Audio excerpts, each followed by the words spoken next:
Member of Commerce.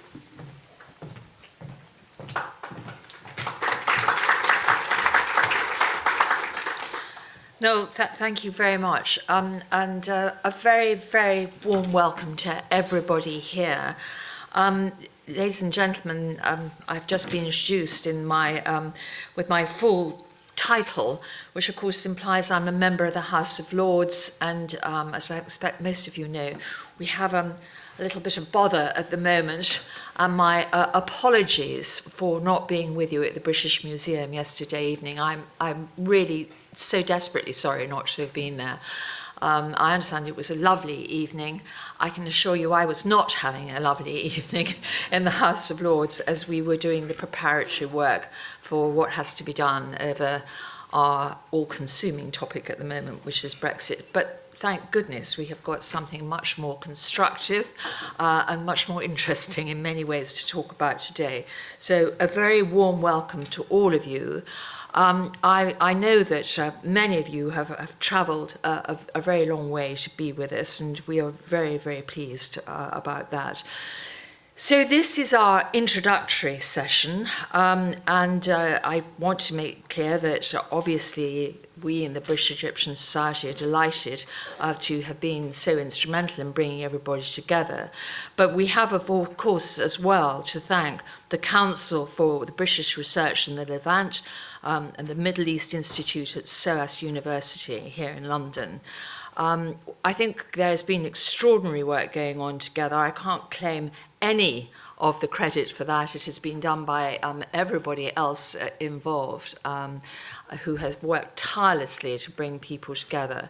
And it is my pleasure, first of all, to ask James Watt of the CBRL and Hassan Hakim of the LMEI to make some introductory remarks, and then I will say a few more words. But perhaps James will be kind enough to say a few words on behalf of your organisation. Thank you.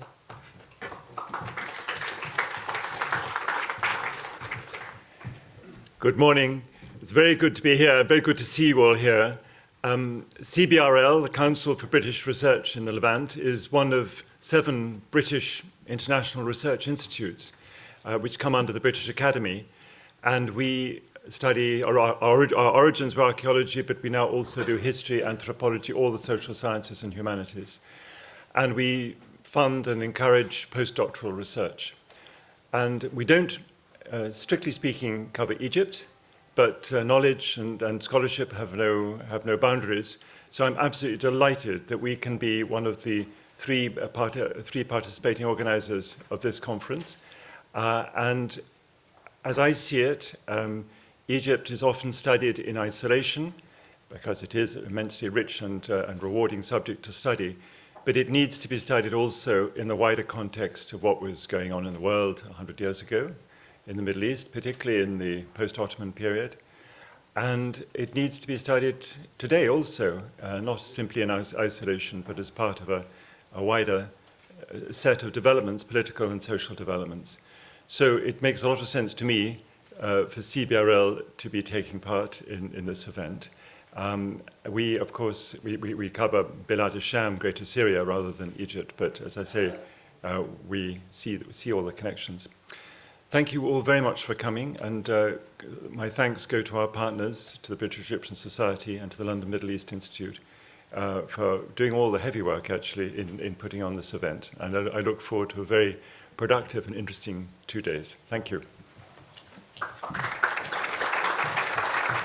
Thank you very much, James. And now if Hassan would be kind enough to make an introduction too. Thank you.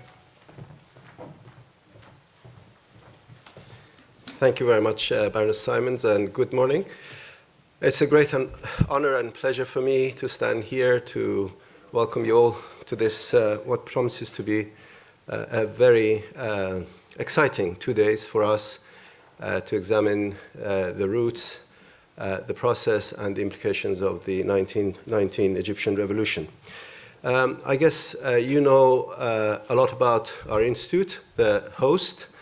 For these 2 days, the London Middle East Institute here at SOAS. It's a special pleasure to be partnering with British Egyptian Society again for the third occasion to field a major conference focusing on Egypt. The last one was, of course, the 2012 conference on education. SOAS, and in particular this wonderful lecture theatre, have been homes or hosts to many events relating to landmark developments in the Middle East over the last few years. In fact, starting with 2016, our own centenary, SOAS, turned 100 years, and subsequently, we've had several events that have looked back at the heady days of the, especially first few decades of the 20th century, when developments post First World War began to shape and fashion the future of our region. Egypt is very much at the heart of the Middle East and North Africa region, which the London Middle East Institute covers. Suffice it to say that our mission at SOAS as an academic center of excellence is to promote understanding of the Middle East. And I cannot think of a better country and a better topic than Egyptian Revolution 1919 to enable us to reach out to community of researchers as well as the social community here in London and further afield who are interested in and focused on developments in Egypt, past, present, and inevitably the future. I'm especially grateful to the members, colleagues on the steering committee, who very ably, very patiently, and in a very committed fashion over the last 1.5 years worked hard to make this conference happen. The real powerhouse is, of course, British Egyptian Society. This is their event. We are hosts, and CBRL, as James said, is another co-partner. Members of the steering committee, lest we forget to thank them, let me take this opportunity to mention them. Mr. Terry Bishop, Mr. Noel Berahoni, they are here, I hope, anyway. Mr. Peter Mackenzie, Professor Magdi Ishaq Khanat, whom everybody knows, the Vice Chair of the British Egyptian Society, who very ably chaired and led the steering committee. James, who has already spoken. My colleague Louise Hosking, who's busy registering newcomers upstairs. She was elemental in making sure that the organization and the planning of the conference has been running very, very smoothly. And last but not least, Mr. Noel Rands, is he here? No? Yes. I cannot end this short welcome without emphasizing how much work, how much dedication he put into this event and other events relating to Egypt. And he really deserves our special thanks. So thank you very much, Noel. Other than that,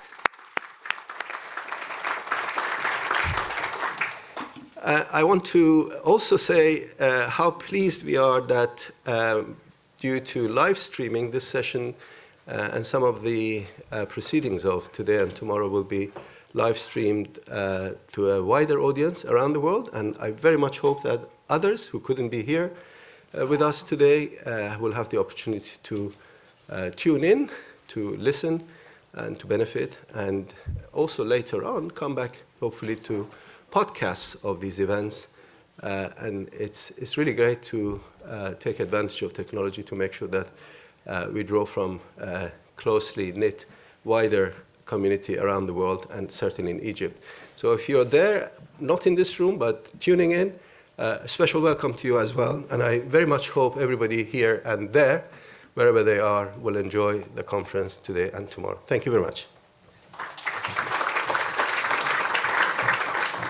Well, Hassan, thank you very much indeed. And as you have made clear, this has been very much a collaborative effort between many, many different people.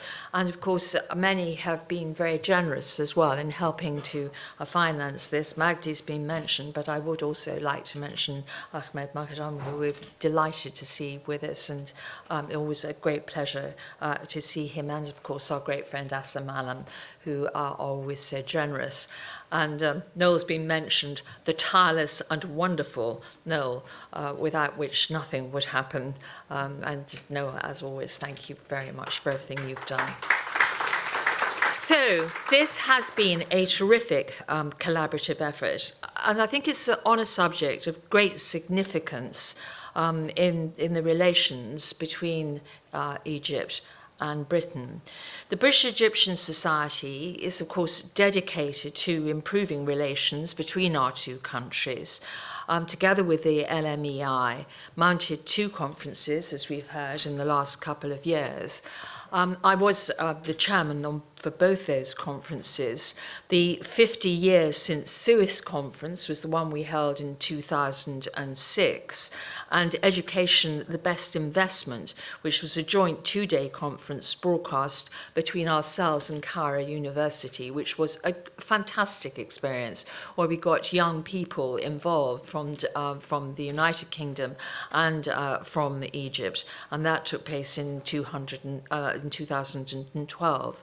I should also say, please watch out for all the events that we host at other times. There are lectures and activities, nearly always organised by the tireless Noel, throughout the year, which bring Egyptians and Brits together for greater understanding of our two countries and how we can work together. This conference has very much a similar aim. 1919 was, of course, a year of enormous global upheaval, an upheaval from the British perspective, certainly. We had in India, in Ireland, in the Middle East, Turkey, Russia, and, of course, the Versailles Peace Conference. And in the countries well beyond that, of course, there were the Austro-Hungarian and the Ottoman empires. Britain seems to have had a finger in quite a lot of those pies in 1919. But I think Egypt was a very special case. Then, of course, it was a British protectorate, and as I'm sure many in this room would agree, perhaps the British were rather too preoccupied with other issues and were reluctant initially. The Egyptians, the national aspirations which Egypt rightly desired at the time and deserved at the time. The result, the way through to Egyptian independence and democracy, is really what we're here to debate about. Over the next couple of days. I think there are some great lessons to continue these discussions, and I hope you will enjoy them too. And I very much look forward to hearing the presentations that we have on our agenda today, and the deliberations which I hope will flow as well from the audience back into what we are discussing. So, 1919. A very difficult year, but one from which we can, I hope, learn some lessons. So let us now get on with the business and start with our first keynote speaker. I'm going to ask Noel, because he has got the loudest voice of any man I know, to introduce the speakers, if he would be so kind, and to do so from the podium, Noel, if you will. Thank you very much indeed. Ladies and gentlemen, I hope you enjoy the next 2 days.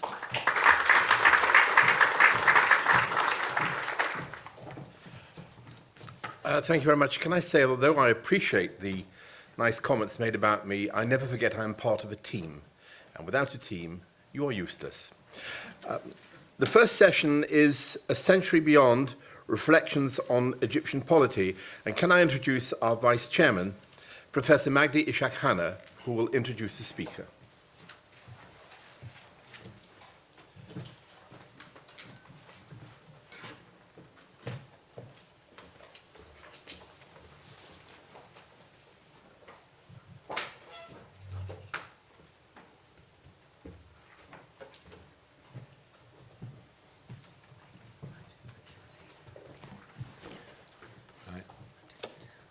Good morning, everybody, and welcome to the first session of the conference.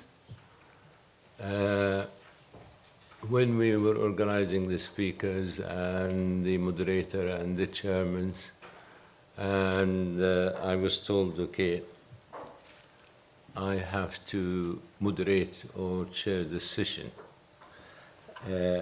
First of all, really, I said, wow, His Excellency Nabil Fahmy is a prominent diplomat and highly sought of academic. So what I'm doing here, so I said I better do my homework, just in case. And when I'm doing my homework and researching the net about Nabil, I came across something where I asked him to give me latitude.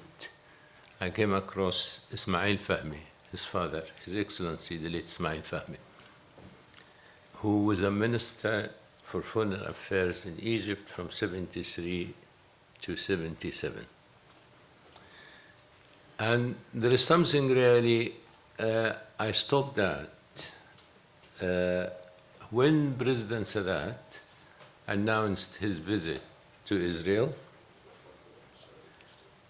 Ismail Fahmy wrote the following: I believe it would harm Egypt national security. It will damage our relation with the Arab countries and destroy our leadership of the Arab world. Wow. 2 sentences have 3 powerful words: harm, damage, destroy. Either you agree or disagree with the value of such a statement, that's not the issue. The issue is a question of principle for Ismail Fahmy, as when the visit took place, to my living memory, he probably the only foreign minister who resigned in Egypt, modern history, on principle. After that, he joined the Wafd Party as a member of parliament for Egypt in 1984. That takes us to Nabil, and you can see a lot of the DNA have passed along. He is a very prominent diplomat who served as Egypt's ambassador in Japan, then served for 2 subsequent terms as our ambassador in the United States.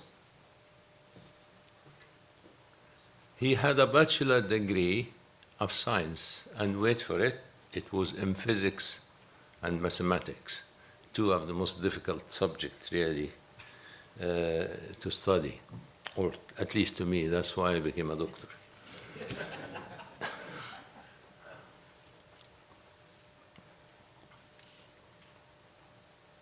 Then he accepted to be a foreign minister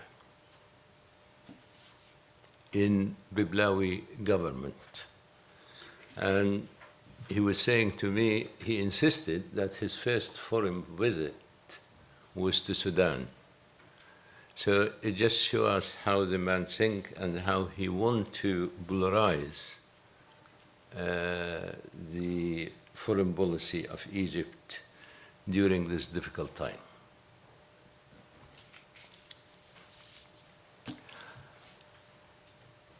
He got his honorary PhD from the Monterey Institute at Middlebury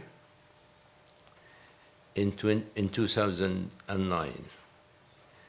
Nabil also is the founder and the dean of the School of Global Affairs and Public Policy at the American University. Nabil will take us through a beautiful journey, a century of politics. He will talk about the 1919, its strengths, its shortfall, and how really it led to subsequent 3 revolutions to follow in 1 century. Without any further ado, I would like to introduce His Excellency Nabil Fahmy, and after that we'll have a question and answer session.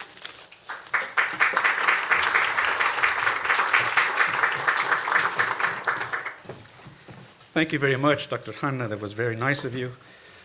I'd like to thank the 3 hosts of this event. I think it's a wonderful opportunity for me to be back in London, Brexit or not. But it's also an opportunity to come here on a very important and momentous occasion, which is the centennial of the 1919 revolution in Egypt, with everything that it holds for us and its very important place in history. Before getting into my speech, however, I want to issue a personal expression of gratitude to James Watt. James is a friend of long standing. When you get on in age, you use that term rather than old. But also a very acknowledged and talented diplomat. And I've had many, many occasions to engage with him in the past, and we've been able to move things forward and manage things where we disagreed in a very civilized and constructive fashion. So thank you, James, for suggesting that I come here. Ladies and gentlemen, I'm both a practitioner, I'm actually more a practitioner than an academic or a politician, although I argue that I've actually been a practitioner in all 3 of them, different periods of time. Because of that, I'm very careful about looking at history and how I assess, and then how I use my conclusions of historical events. I will admit that on many occasions, I've used what I found useful to serve policies or arguments that I was putting forward. But when I put my leg into the other side of the story, the more academic part of the story, then I become a bit more careful in drawing conclusions. So I come to you today a bit hesitant. I don't like to assess things so far back. It's not only because I may not know all the facts. If you're a serious historian, you can do rigorous work and get as many facts as you want. But it's because assessing isn't only about facts. It's not about hard assets. It's about a lot of intangibles. What's the context of these decisions? How are the decisions taken? What was expected at the time? And therefore, I made it a point to use the word polity rather than the word politics in the title of my speech, because for me, polity made the whole context of the body politique of what was happening. And yes, it's useful to assess from afar because you can be objective. But at the same time, and I can tell you from my own personal experience, occasionally one looks back and sees everything as flowery and wonderful because the situation you're passing through at a point of time is challenging. And you can look back and hold those events to standards that you've set now that didn't exist then, and then unfairly judge those events in an unfair fashion. So I just wanted to make that point because I think any historical analysis and evaluation needs to be done with the respect of context. And the context may be different, so let's do these things a bit cautiously. To focus my discussion today, I'm going to refer to basically 4 events. Focus is going to be 1919, but let me throw 4 events at you. 1919, revolution in Egypt, which resulted in the independence from Britain, the establishment of a constitution and a political system that did not exist prior to that. 1952 revolution, which shifted from a monarchy to a republic, among other things.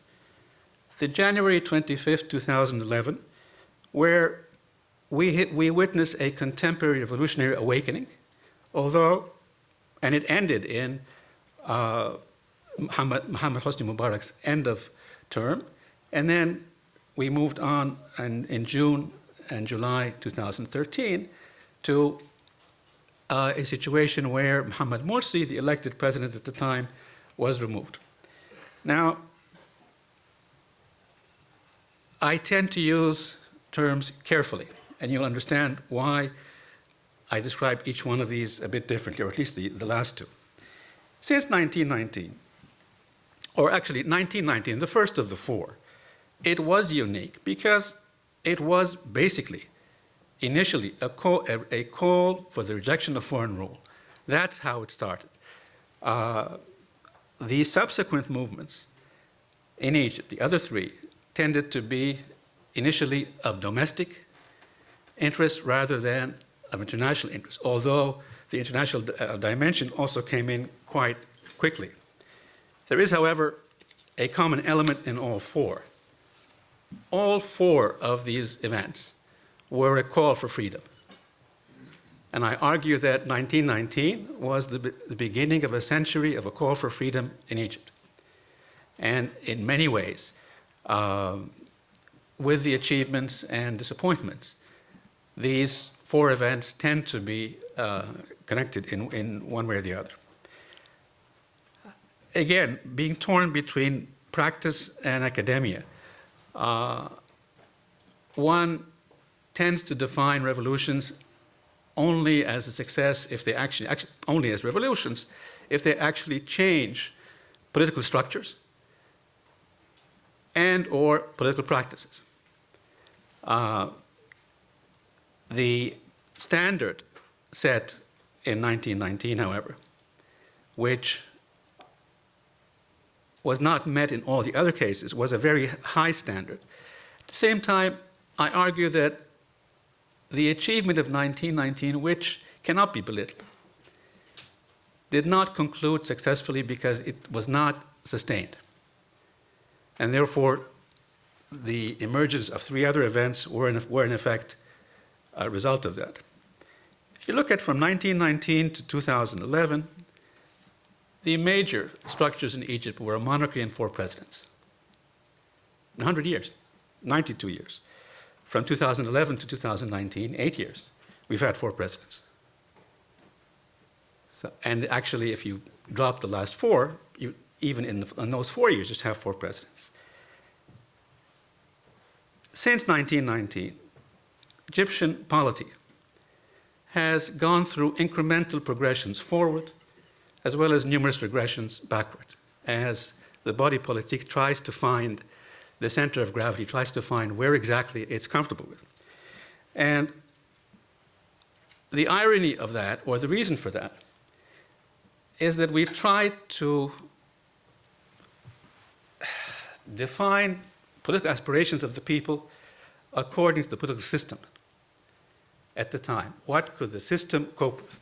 When in actual fact, the political system should be defined by what the aspirations are. And since we haven't been able to bridge that gap, we've had these continuous issues of progressions and regressions. I think one of the things that are extremely important about 1919 also is its composition. It initially started by the liberal elite, but was immediately, very, very quickly, supported by many, many more people of different categories, not only in the urban areas, but also in the rural areas. And it started as a struggle for independence, but nevertheless was, or possibly because of that, was able to evolve in a process where Muslims, Christians, people of no faith, rich, poor, leftist, rightist, Islamists, all found reason to accommodate themselves in spite of their different opinions on many, many contentious issues. There were problems, there were disagreements, but the ultimate result is that Egyptians were able to come together, and that's why I actually, and the title of this two-day event is very important. 1919 did not only succeed in creating structures by which Egypt would be governed. It did not only succeed in establishing a constitution, the process itself, as I said, brought the people together. But I think most importantly, 1919 helped establish the national identity of Egypt, which governed who we felt we were for many, many decades thereafter. The content of the Constitution then was basically a very inclusive Constitution. It involved everybody, and everybody had the same rights as citizens within that national identity, irrespective of whatever faith, gender, political inclination you had. And I can go on and give you examples and details of different parties, whether it's Hezb al-Islah, the National Reform Party, the People's Party, the Wefd Party. They all had, and I would add to them Islamist parties as well, they all had different inclinations. But they felt that the national identity of Egypt was one that they could work within and pursue whatever objectives they may have at a later point. And this pull factor, in spite of the fact that it was initially started by liberals who took the issue of independence as the primary catalyst, and who took liberalism concepts from Europe, much more than from the Middle East, as their core. But they were able to use those elements because of the inclusive nature and gather Egyptians generally around them. Now, it wasn't only, by the way, something that was purely of Egyptian context. It was about Egypt, Egyptian independence. But at the time, you saw other Arab countries in the Middle East asking to be recognized in the process of what's happening in Egypt. That happened from Syrian politicians, it happened in the Sudanese revolution in Iraq and in the Palestinians. They all referred to what's happening in Egypt and consequently wanted to pursue, again, the same independence posture. So the implications of that revolution regionally, way before there was the internet or social networks or, frankly, television, the implications then were much wider than one tends to appreciate now.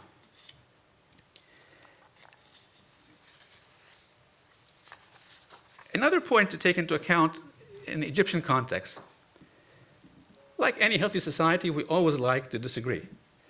And there are different assessments of the 19 revolution in Egypt today.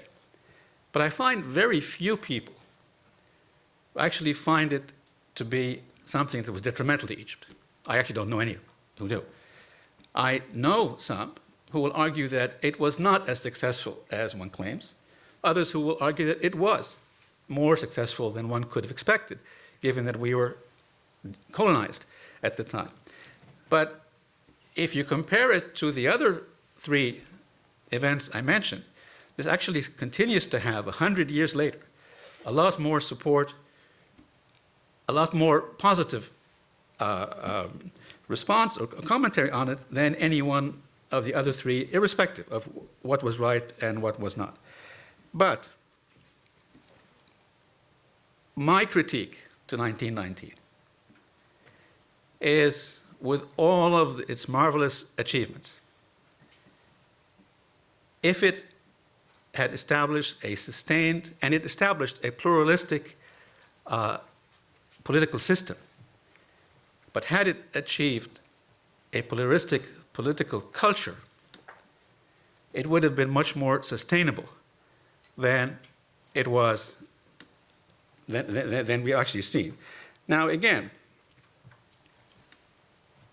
I'm moving rather quickly here, but historians will tell you of examples of problems, including British involvement in trying to put a cap on this trend, and specifically on trying to draw differences and arguments between the different Egyptian parties interpretations of the Constitution adopted at the time, encouraging the king to play not a sovereign role, but much more of an executive role, and consequently, and the Constitution did at the time allow him to play a significant role. So there were problems and there were difficulties. By the 1940s, you could read into the environment in Egypt at the time that people were starting to complain about, we achieved freedom, but we didn't achieve equanimity, or at least aren't treated equally. And again, talk started to emerge about corruption, especially the influence of the monarchy on the system, and so on and so forth. Slowly, that talk moved towards, okay, how do we act on these things? In other words, other revolutions. And that's really the beginning of the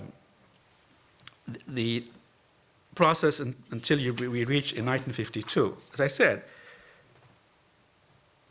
do not underestimate what happened in 1919 because of the fundamental structural change that occurred in Egypt, including in institution making, but more importantly, what it did in terms of defining what Egyptians thought they should be. And one of the strongest tests, if you want, Egyptians were trying to, or were complaining that practice was not commensurate with the content of the Constitution itself. So they weren't actually comparing themselves with another country. They were saying that this is not the practice that we expected to get with this Constitution. And that's what led up to the crisis ultimately with King Farouk in 1952.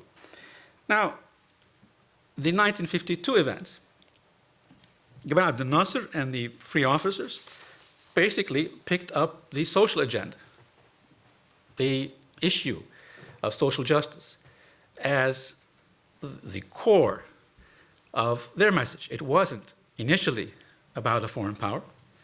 It was basically about disparities inside Egypt itself. And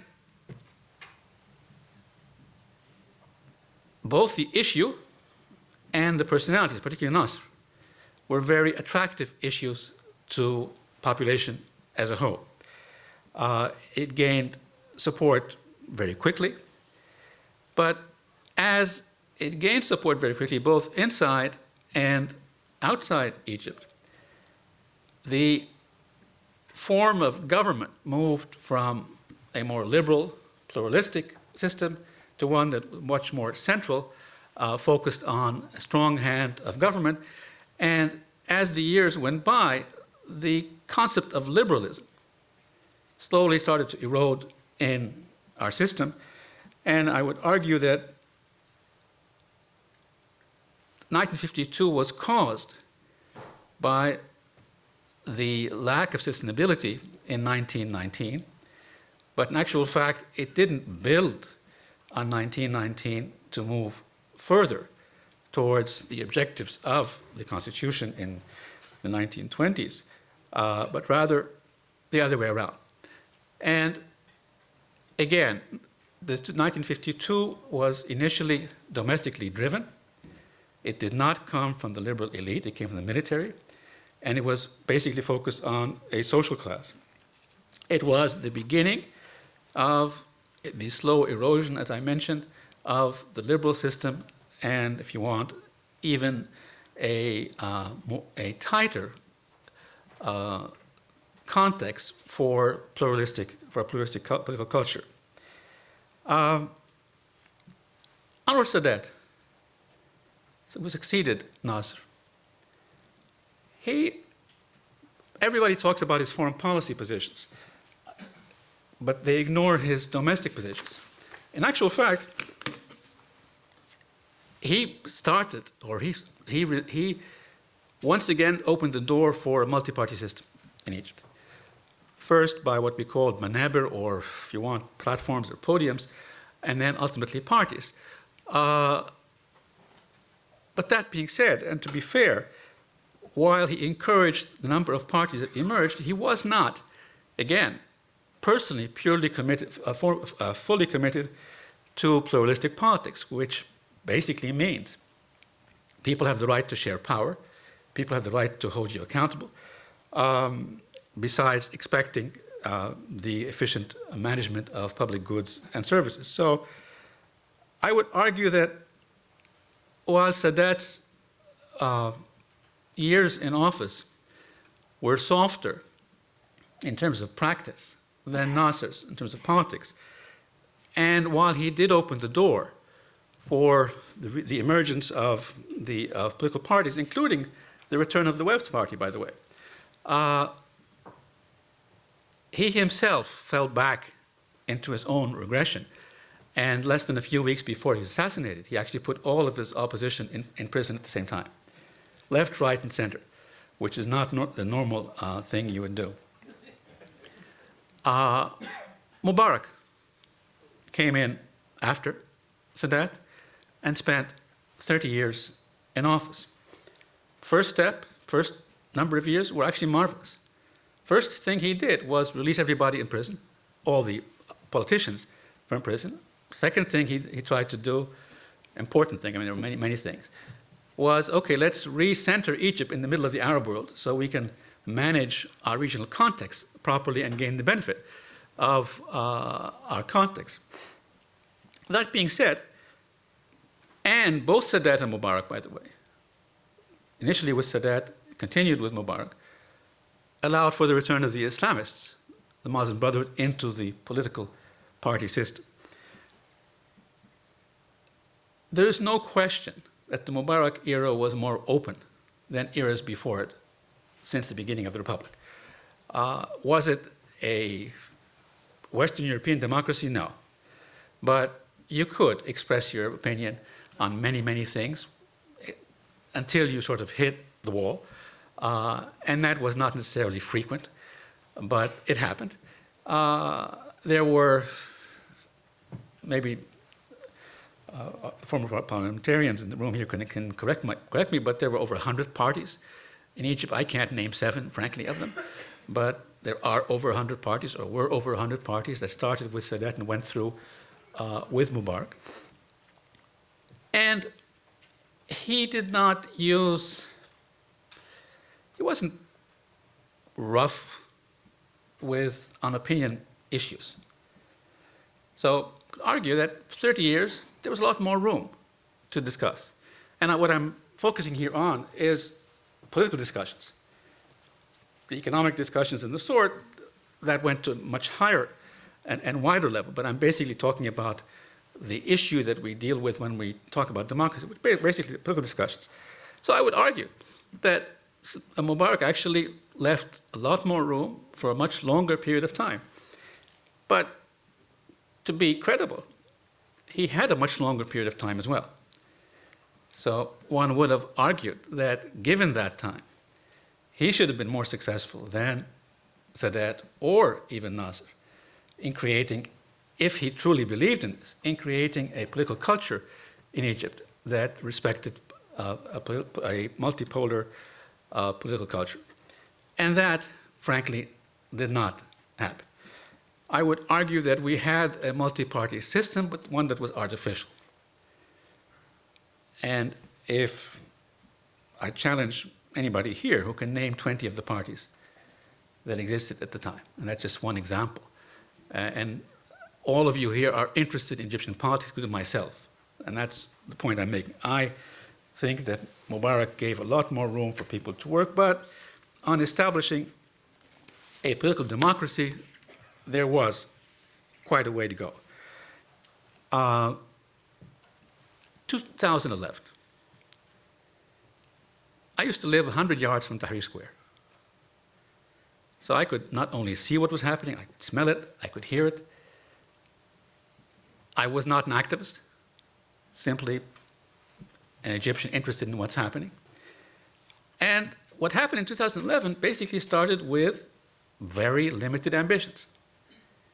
It started on Police Day because it was a reflection of anger against the police. And there were specific incidents that they referred to where they wanted better police practices. And then they wanted amendments to the Constitution to ensure that you had a more democratic system. But this was a grassroots system, grassroots emergence.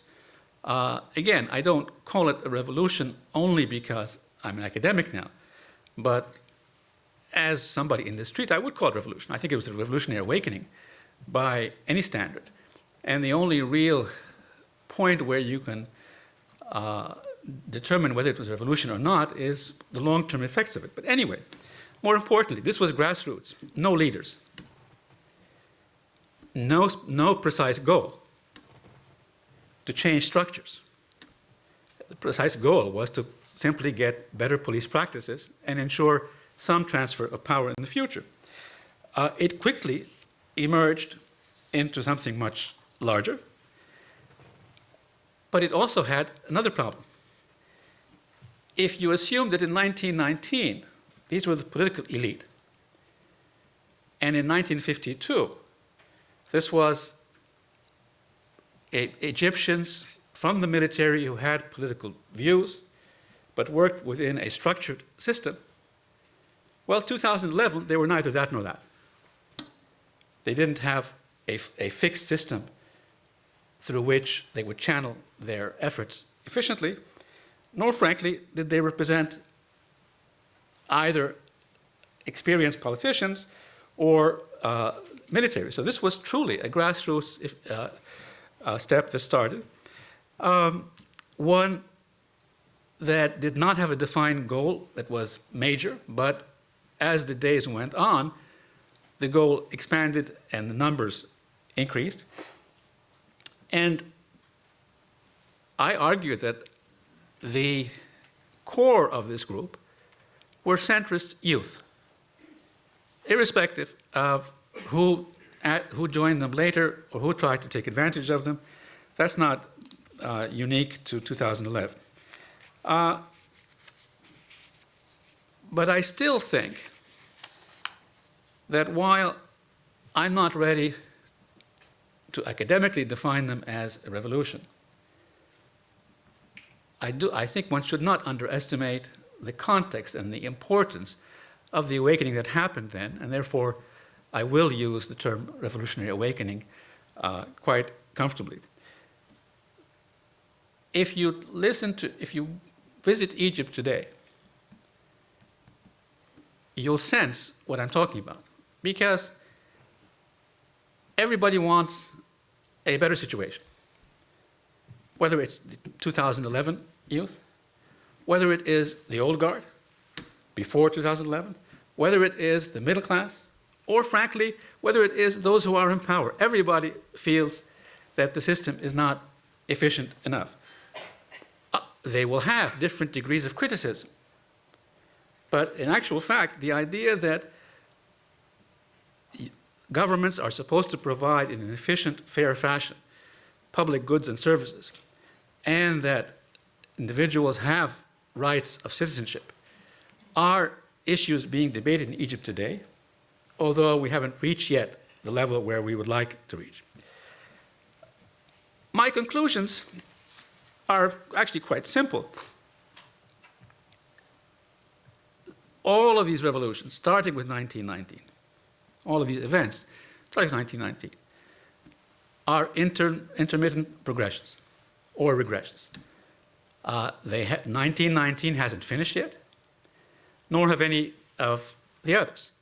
If we were to have a sustainable structure, as well as a sustainable political culture, of a pluralistic political culture, then I would tell you that 1919 has succeeded. But that you cannot argue that because we haven't reached that point yet, that 1919 was not successful, or that it did not have a historic context. And I would argue that among the four events I mentioned, I don't doubt at all that in terms of the word revolution, I think 1919 is the one that most strongly corresponds to the definition of revolutions.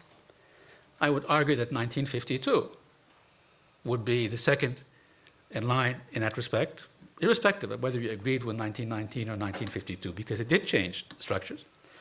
I would not underestimate or belittle the importance of 2011, but it did not result in a structural change, and therefore I add the word awakening after revolutionary rather than simply stop at revolutions. And what happened in 2013 onwards? Well, I won't debate when the Muslim Brotherhood or the Islamists got engaged on 2011. They were not initially behind it, as I said. It was about centrist youth, like any smart political organization. They jumped at the opportunity when they saw a vacuum created most of all by the erosion of liberal politics 4 or 5 decades before that. So what happened was you had youth on the ground, and even the more senior liberal politicians in Egypt had not practiced pluralistic politics for generations. So there was nobody really there to pick up on the aspirations of 2011, and the Brotherhood, which were the most efficient, immediately jumped in.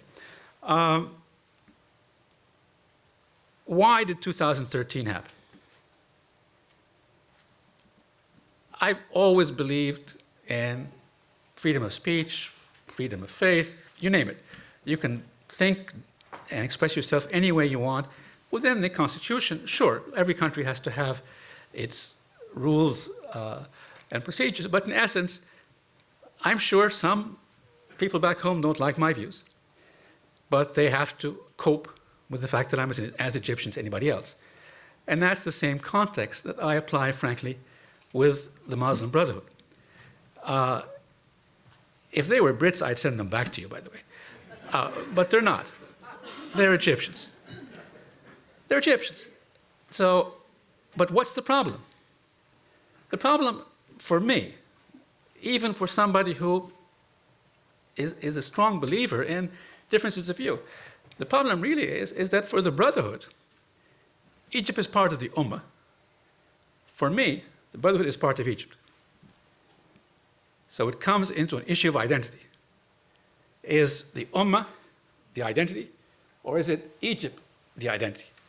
As I said, were they to accept a place in the system, but accept the national identity of the country, then they would have found much more resonance. They wouldn't have acted the way they did, by the way, and they would have found much more resonance than they did.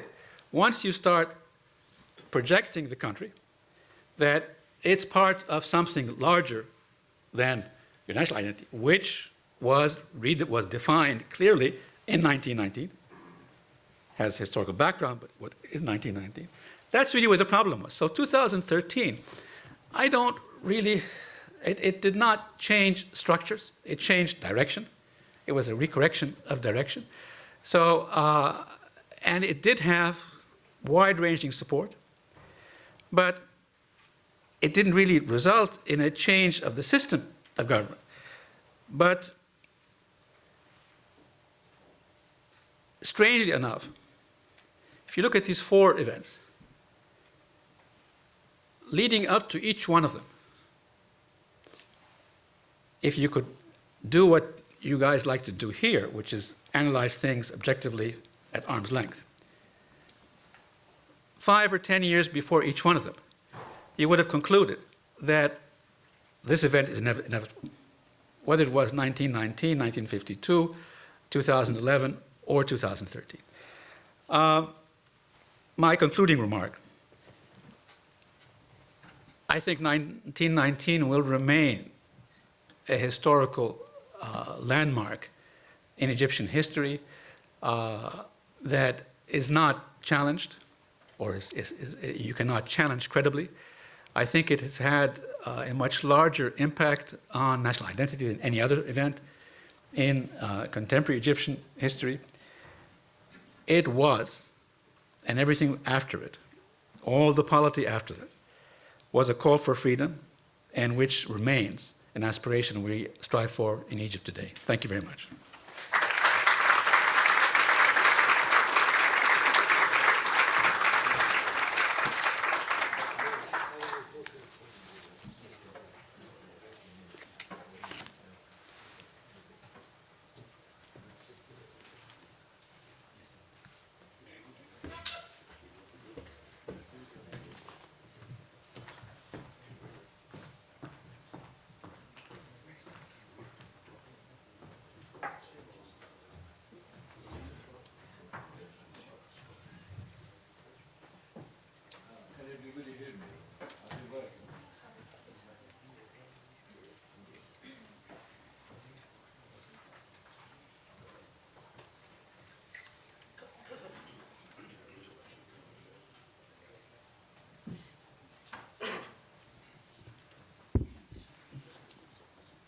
Well, dear sir, thank you very much for such a beautiful trip. And I'm sure you raised quite a few issues which will raise considerable questions. And I take the view that the 1919, while you accepted, have basically established independent, created a parliament, and a beautiful constitution in 1923. But however, it has failed to create pluralistic culture and multi-party systems, which was practiced for a short period in Egypt till the 1952. The people may take the view that the strong hand of Nasser regime have really killed any hope of multi-political party system. And they have gone deliberately to eradicate such polarity within the Egyptian society. However, it is a view. You raised that the 1911 was revolutionary awakening revolutionary awakening in academic sense and not a revolution. Maybe people will take some different view. So as we have a 15 minutes for questions, may I use my prerogative as chairman to ask you a simple question.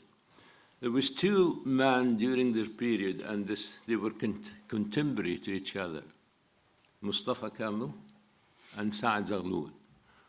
And both they were liberal.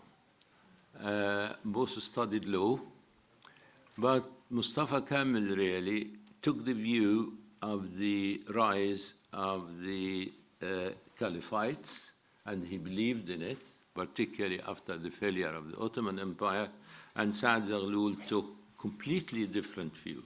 Why one man succeeded and the other have not got a grip during that period in Egypt? Well, let me just first comment on your introduction. What I said was 1919, in my mind, succeeded in many, many ways, but its successes were not sustainable. And which is specifically the sustained multi-party political culture. That was not sustainable, and that's what led to 1952. So one can blame 1952 with a lot of things, but the culture didn't exist. I mean, 52 actually occurred because the culture didn't exist, it didn't cancel the culture. I was very open in saying we moved in the opposite direction rather than moving forward in that direction. The other point, I think it's important to, rather than trying to judge one success of one leader or the other, look at the context. 1919 started with, we want independence from the Brits. We want to attend the peace conference. That brought Egyptians together. And ultimately, the polity, the success or failure of one politician versus the other is a function of who can deal with the context as a whole. I would argue that the ability, first of all, the sense of politics is important. The sense, there's one of my mentors many, many years ago told me, never make the best the enemy of the good. And he was a very ambitious person, and he actually got the Nobel Prize. So it's not somebody who was not creative. But my point really here is politicians in particular have to stand on principle but know when and how to compromise without violating principle. It's not about getting 100% of your result, but it's not also about, for the sake of remaining in power, you drop your principle and move on. So I would argue context differs, different constituencies respond, and also the practices of each politician is an important issue here. Oh, thank you very much. Now, I will open the question to the floor. Please make your question concise and don't make a statement, please. Please, can you introduce yourself?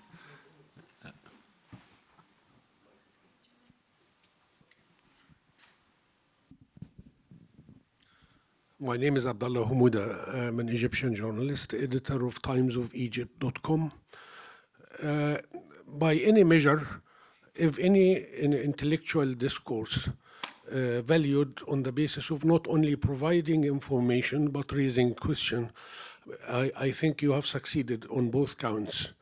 There are so many questions, but I will go on one which is very simple and very significant.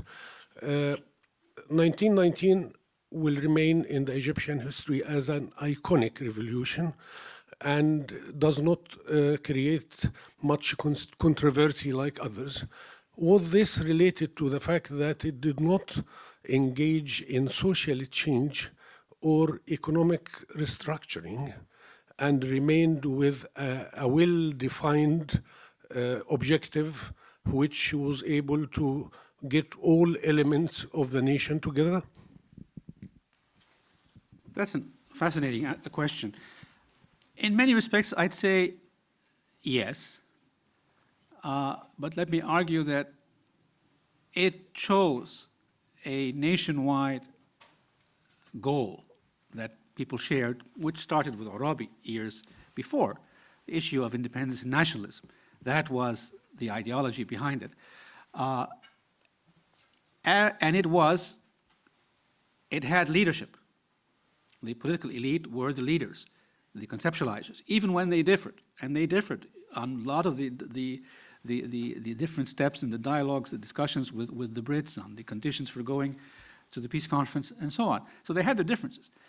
Ultimately, they kept moving with the specific objective of we want independence and we want them to create a national structure for governance thereafter. As they started to deal with the other issues, the social issues and the economic issues, or, if I may, because they didn't deal enough with them, that's where you saw some people building on the debate about corruption. What was Nasser's he did not argue independence. He basically argued social change. In other words, there had not been social change. So, yes, 1919 succeeded because it had a clear message on which Egyptians could gather around.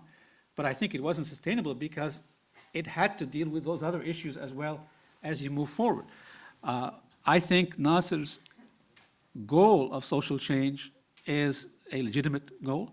I don't necessarily share the execution of that, and to achieve social change, you're supposed to create social change at a higher, wider level rather than reduce that, particularly the issue of, again, pluralistic politics. So in many ways, I'd say yes, that's why it was considered to be so successful, but I also think that's probably one of the reasons why it ultimately was faced with 1952. Thank you. Mr. Ambassador. Thank you so much. Thank you. Thank you, Dr. Nabil, for the well-articulated presentation.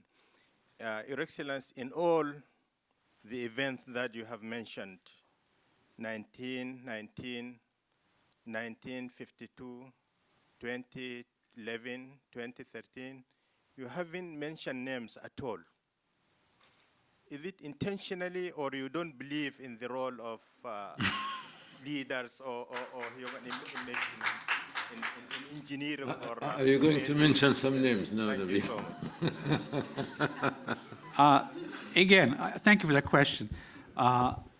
You correctly read what's on my mind. If I read to you my comments here, you'd find all the names. That being said, I actually think the issues are larger than the names.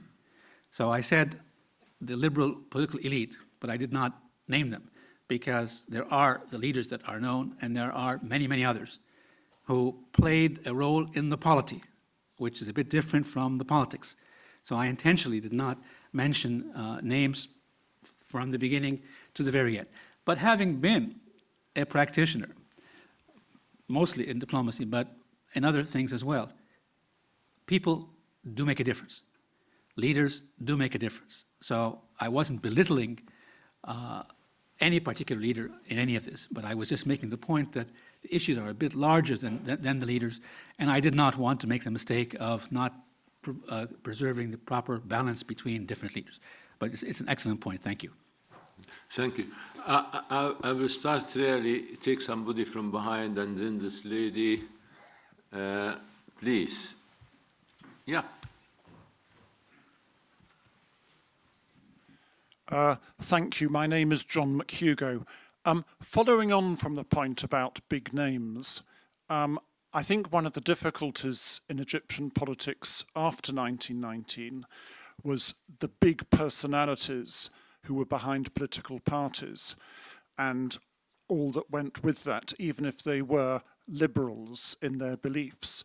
I mean, I understand that Saad Zaghloul, towards the end of his life, considered parliamentarians who opposed him almost to be traitors to Egypt. He came to identify himself to an extent with the nation. You can certainly see that in Gamal Abdel Nasser, and then Anwar Sadat and Hosni Mubarak followed in Nasser's shoes, possibly because a structure had been erected for them to do so. Perhaps you can see the same with Sisi today. I'd just like your comments on that.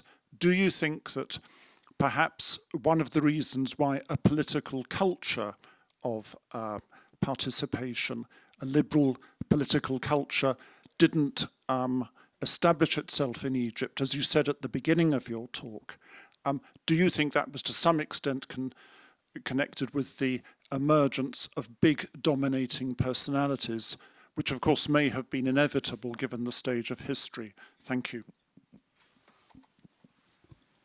Well, it's sort of, or the answer to that, I can either address it by saying I agree with both sides of that argument, or I can say that the reason for the problem, though, are both points you're making. The essence of my response, or my belief at least, is you will need leaders to accentuate and implement big events. And if you look at 1919, 1952, irrespective of what one felt, they had leaders. Therefore, they were able to create change. If you look at 2011, a very inspiring, and if you were in Egypt at the time, very emotional societal event. But in the absence of leaders, it was not able, among other reasons, it was not able to transform itself into a process of structural change. Now, of course, if you don't have pluralistic political culture, then a big ego becomes a problem. If you do, then it's bound by, okay, you can push the limits of it. And that's why I would argue that I think that one of the best achievements of 1919, I said the best one was the national identity, but the second best one, which is actually part of the identity, was the Constitution. The Constitution, and it wasn't perfect. It established rules of the game that allowed the process to evolve for a number of years before you got the frictions with the king and so on and so forth. So whether you have big egos, big leaders or not, if you have a solid constitution, that helps contain everything. So you have leadership, which is positive dimension, and you also have the rules of the game. Now, there is a unique case where you actually don't have, at least in written form, a constitution, right here. Okay, thank you very much. Okay, this lady. But the culture is there, and therefore, the culture is there for the practices are respected. Thank you. Thank you. This lady, and I will allow for one more question from this young man, and then we'll break down because I've been told to keep to time. Please. My name is Elahe Mohtasham. I'm a British Iranian academic working in London. First, thank you so much for covering such a span of time and enlightening us. It was very interesting for me to see that as a former foreign minister of Egypt, you haven't in your excellent talk about the role of foreign elements. Is it because you really don't think they had such a or any major influence, or are there any other considerations? Thank you so much. Thank you. Again, this is a very educated audience, by the way. I did make a passing reference that of the British role and the effects regionally and internationally. But you're right. I intentionally did not focus on the foreign dimension, personally for two reasons. I'm Egyptian. This is Egypt's story. It's our success, our failures, and I truly believe that foreign powers can help and they can be detrimental. But if we do things properly, that's what it's the governing context. Secondly, excuse my candidness, and I say this respectfully, easiest thing in the world is to blame a foreigner. Okay, we've done it. Does it solve anything? So anybody who wants to blame can have it, but I'm more focused on the Egyptian role, and that's where I am. Thank you very much. I just allow this young man, and that will close the session.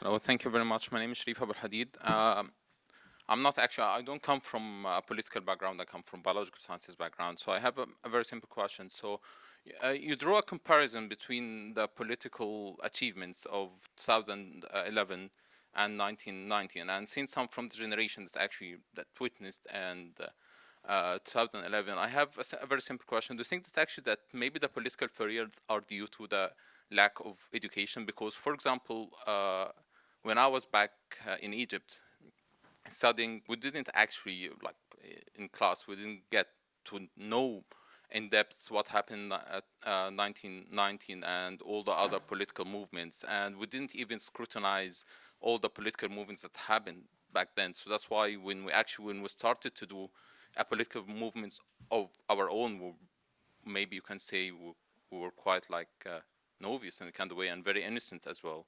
So I would like to hear you comment on this. Thank you. Again, my focus really throughout the talk was the implications of 1919 on everything else. It wasn't a comparison per se of 19 to 52 and 11 and 13. But your point is valid. If you look at 1919 and 2011, they both had a very important focus. They wanted a different practices governed by the Constitution. What did 1919 do after the independence? Immediately was the Constitution. What were the 2011 movements pushing? They were pushing better police practices, and then they wanted revisions to the Constitution to ensure that they had a role in the future. But I would also add, you're confirming the point I'm making, part of establishing a pluralistic political culture is an understanding of history, understanding of how these systems work, and then a period of congestion where you actually practice these. Because, believe me, from your age to my age, I've made thousands of mistakes, and I only made them because I tried. And if you don't get the chance to make them, you're not going to be able to succeed. So I may not have been elaborate enough, but yes, when I meant culture, I meant including the lack of education, particularly in politics. Thank you. Well,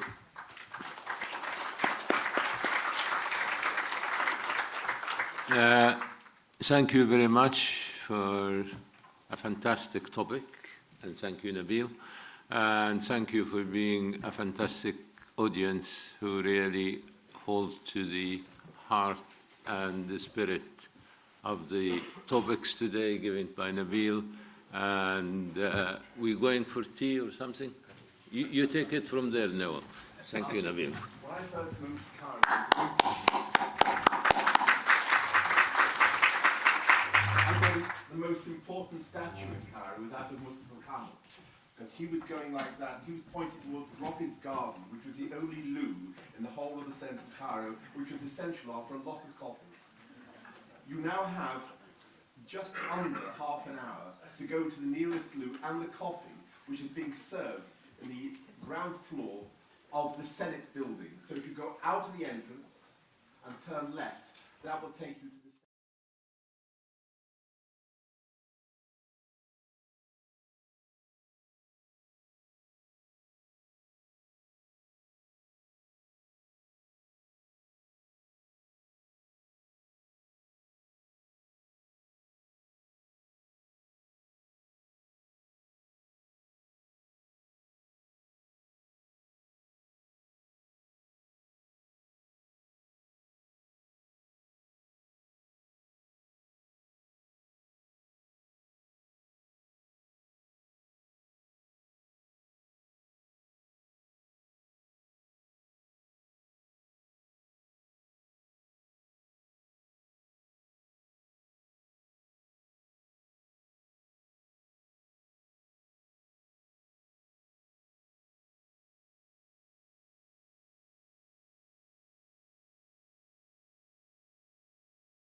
My lords, ladies and gentlemen, I have the greatest pleasure in introducing the moderator for our next session, the former British ambassador to Cairo, Sir Derek Plumley. When we had our very first conference in 2006, Sir Derek was the ambassador there and very kindly launched the book on our conference in the embassy the following year, just before he stepped down. This session is called Reflections on the 1919 Independence Movement. Ladies and gentlemen, Sir Derek Plumley.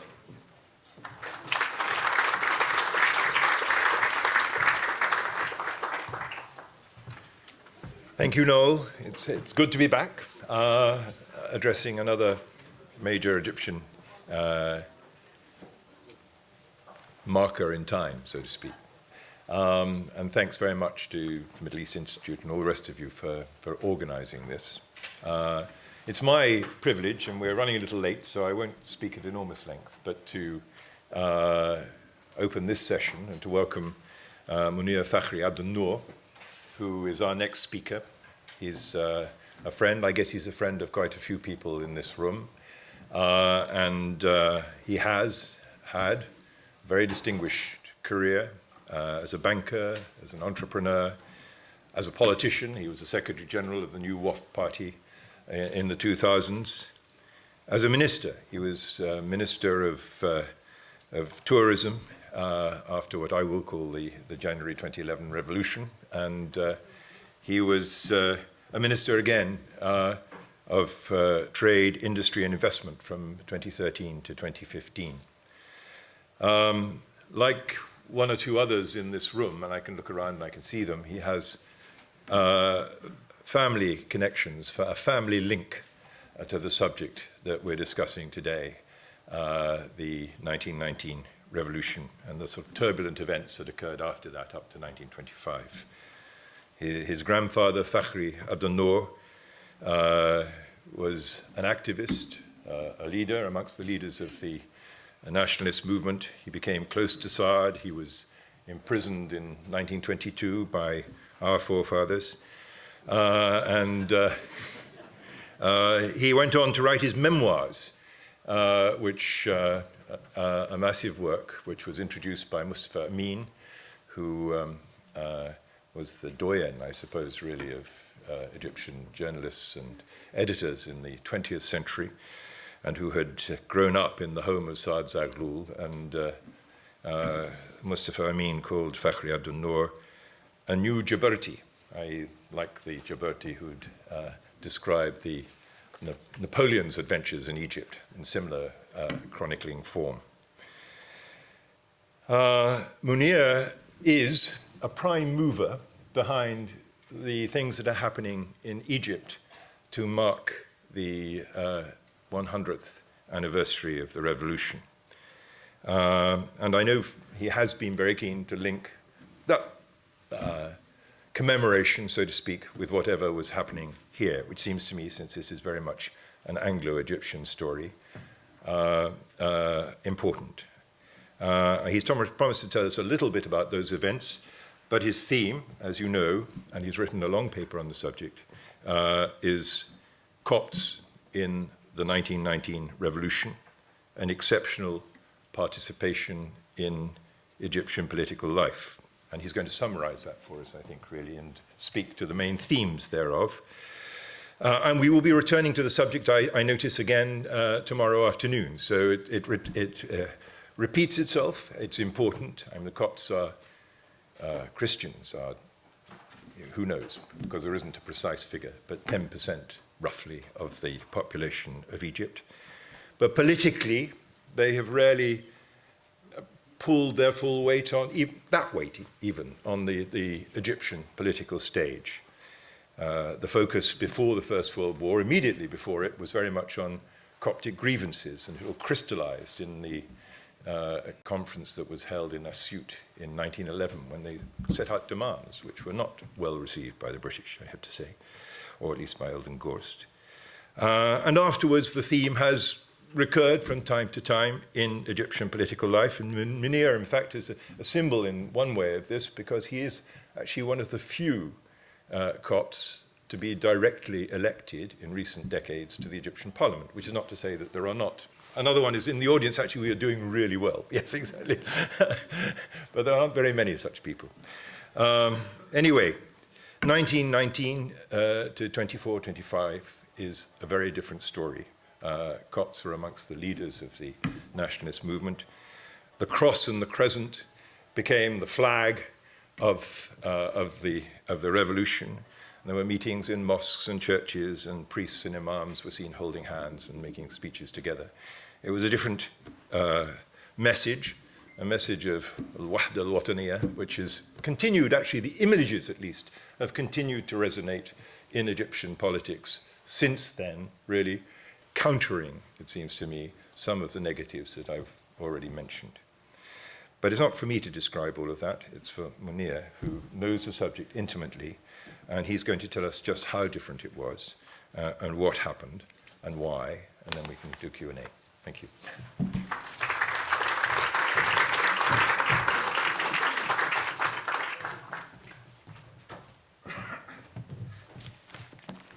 Thank you, Derek, for this introduction. Let me warn you, I'm not a historian, I'm not an academic, I'm merely an avid reader of contemporary Egyptian history and a born Wafdist. So I think I know my subject, and I'll try to relate to you my opinions. I thank you very much for inviting me to attend this conference. It is an honor for me to be in this distinguished assembly, and it's a great opportunity to meet friends I haven't seen for quite a while. For us, it is a very important event, the celebration of the centennial of the 1919 revolution. And we made it a point to celebrate it, if only to remind Egyptians of the values of this movement that has called for independence, democracy, respect for the Constitution, for the rule of law, and for secularism. It's a movement that has witnessed the birth of the Egyptian feminist movement and the renaissance of fine arts. And this is why the Ministry of Culture has organized an international conference that was held in Cairo between the 16th and 18th of March, that was extremely well attended by scholars, politicians. Parallelly, there are several events that have been organized, including exhibitions of fine arts, photography, music, all related to the 1919 revolution. I must also tell you that Ibrahim Maalim, who's here, has published a series of books, all books concerning the 1919 revolution. All universities in Egypt have celebrated this event. The Wafd Party, of course, is doing his job. And at the end of the year, Bibliotheca Alexandrina is organizing a conference that will focus on the influence of the 1919 revolution regionally in neighboring countries, Sudan, Iraq, Palestine, Syria, and the Maghreb, and also the relations between the Egyptian independence movements and other movements, including, by the way, Ireland. As you know, as you might know, Saad Zaghloul had a correspondence with De Valera, and in order to coordinate their fight against the British Empire, the British rule. The conference also is going to discuss the relationship of the 1919 revolution and its influence on the Congress Party, more specifically on Mahatma Gandhi in particular, who was admiring Saad Zaghloul and thought that Saad Zaghloul succeeded to unify Egyptians in their quest for independence, whereas he personally failed to unify Indians of different creeds. And In fact, the active participation of Copts alongside their Muslim countrymen during the 5-year period is precisely the subject of my talk to you. But what I'm going to talk about is the contrast between what happened those 5 years and the place of Copts in Egyptian politics and public life in previous and subsequent periods. The contrast is huge, and it raises questions: how and why? Why was it that way in 1919, and it wasn't neither before nor after? I'll attempt to answer the question, but let me start from the beginning very quickly and very briefly. Through the 18th century and the beginning of the 19th, and even during the enlightened rule of Muhammad Ali, Copts were zimmis. They used to pay the jizya, in return of which they were exempt from conscription in the army. Exceptionally, individuals were accepted in the administration and raised in the Egyptian bureaucracy and held important positions, such as Girgis and Ibrahim al-Gohari, the two brothers, and Ma'allim Ghali during the rule of Muhammad Ali. But starting the second half of the 19th century, Copts started to recoup progressively their citizenship rights. In 1854, Said Pasha, the fourth son of Muhammad Ali, issued a decree abolishing the jizya. And as a result, Copts were admitted in the army as soldiers. And he issued a second decree giving the ownership rights to the peasants, ownership rights on the land. And as a result, Copts started to own agricultural land. Under the Caliph Ismail, Copts were allowed to enter state schools, to be sent abroad to study at the expense of the state, then were accepted as officers in the army. It was a big, big step. And in 1866 were appointed in the Chamber of Notables, precisely what is called Majlis Shura al-Nawab, which is the first attempt to have a parliament in contemporary Egyptian history. 2 Copts were appointed. By the way, I have the paper is much longer than what I'll say verbally, and all the names are in the paper. In 1882, Copts, like their patriarch, supported the Arabi revolt and rallied around the slogan, Egypt for Egyptians, Masr lil-Masriyin. And as you know, the revolt ended up by the British occupation of the country. In 1893, under the reign of Khedive Abbas Helmi, the first Copt, Copt, not Christian, was named minister. It was Boutros Ghali who was named Minister of Finance. Later, he was appointed Minister of Foreign Affairs. In 1908, he was Prime Minister. During the reign of Abbas Helmi, the public debate flourished. In 1913, there were 282 newspapers published in Egypt. Among those newspapers, there were 2 Coptic newspapers, Misr and Al-Watan, but they did not really, they were not active in the public debate. They concentrated on Coptic issues, grievances, demands, and so on. At the same time, several political parties were formed. Again, Copts were not stimulated by the political parties. Wissa Wasif, a prominent Copt, joined Hizb al-Watani, but Hizb al-Watani that was formed by Mustafa Kamel, but had cold feet when this party started to use fanatic discourse, very pan-Islamist and so on. On the other hand, rich Coptic landowners from Upper Egypt joined Hizb al-Ummah. Hizb al-Ummah, that was the penseur behind Hizb al-Ummah was Ahmed Lutfi Sayyid, the architect of Egyptian liberalism. A number of rich landowners joined Hizb al-Ummah, but were never active, really active in the organization of the party or on the political scene. Names like Bushra and Sinut Hanna. By the way, Sinut Hanna is an important name that will follow through the 5 years. Andraus Bishara and Fakhri Abdel Noor, who was one of the founders of El Garida, which is the newspaper behind that political party.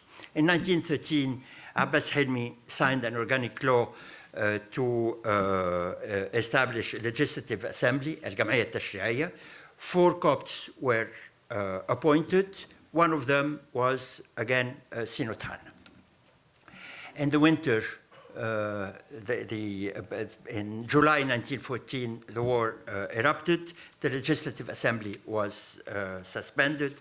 Martial law proclaimed, and on December 18th, the British government declared Egypt a British protectorate.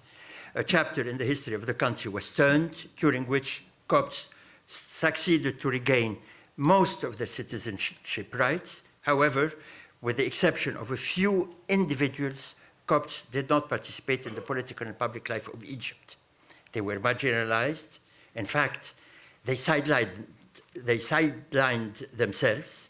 They felt alien when Egypt was part of the Ottoman Empire and when the national movement promoted pan-Islamism, and did not really get involved in the public debate or in the national debate. When the Coptic intelligentsia in November 1918 got to know about the meeting between Saad Zaghloul and Abdelaziz Fahmy and met Reginald Wingott to ask for to go to participate in Versailles conference, and Saad Zaghloul was forming the Wafd. They noticed that there were no Coptic names in the Wafd. 3 of those intelligentsia, namely Wissa Wasif, Tawfiq Andraus, and Fakhri Abdel Noor, went to meet Saad Zaghloul to tell him in so many words, that nationalism is not or should not be monopolized by Muslims. And they proposed to have the name of Wasif Boutros Ghali included in the Wafd. Saad Zaghloul welcomed this proposition, included in the Wafd Wasif Boutros Ghali, and in addition included Sinut Hanna and Georges Khayat. Before taking the oath, Georges Khayat asked point blank Saad Zaghloul, what is the position of Copts in that new order, in that new independent Egypt? Saad Zaghloul told him they have equivalent rights and equivalent obligations like Muslims. Suddenly, everything changed. Copts rose to the front lines of political and public life of Egypt.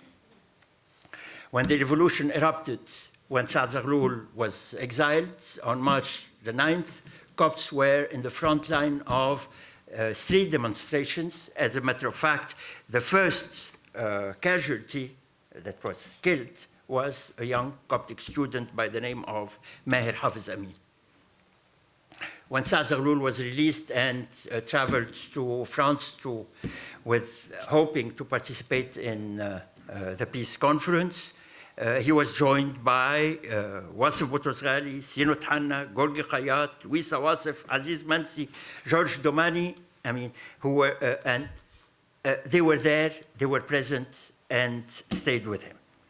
When the government employees decided to have a general strike, the leaders of the general strike were Sadiq Hanain from the Ministry of Agriculture, Dr. Naguib Iskander from the Ministry of Health, the judge Salama Mikhail, a judge representing the Ministry of... In April 19, Copts rushed to participate in the Wafd Central Committee that was formed to liaise between the leadership and the members of the Wafd. And the leaders of the Coptic leaders that went into that central committee were Morus Hanna, Tawfiq Dosk, Kamil Boutros, Habib Khayyat, Fahmi Wissa, and many, many other names. Later, in April 1921, 2 years later, when Prime Minister Adli Yakan objected to the organization by the government employees of a reception to honor Saad Zaghloul, who arrived after 2 years of absence between Paris and London, it was again Sadiq Hunain, Salama Mikhail, Naguib Iskandar, and Makram Abeid who challenged the Prime Minister. In fact, the reception took place, but the organizers were tried by the disciplinary court. Copts were again in the front lines to welcome Saad Zaghloul when he took that trip to Upper Egypt, and despite the very heavy hand of the police and of the administration, they were there everywhere, in Minya, in Asyut, in Sohag, in Gerga, in Ena, and so on. They were in the front lines to receive Saad Zaghloul. And they were there to bear the consequences of their enthusiasm. Sinot Hanna and Makram Abeid were exiled with Saad Zaghloul to Seychelles and then Saad Zaghloul to Gibraltar. Wasef Ghali, Morus Hanna, Wissa Wasef, George Khayyat were tried and sentenced with Hamad al-Basil. Salama Mikhail, Raghib Iskandar, and Fakhri Abdel Noor were arrested and jailed with al-Masri al-Saadi in July 1922.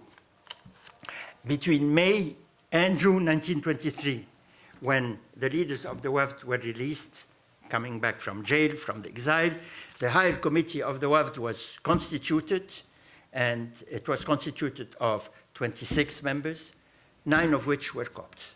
9 out of 26. But Copts were also the most active and probably the most competent when it had to do with contacts with foreigners. In Paris in 1919, Wasef Ghali, Sinot Hanna, and Wissa Wasef, the three of them perfect Francophone, contacted the French press, the opinion leaders such as Anatole France and many others.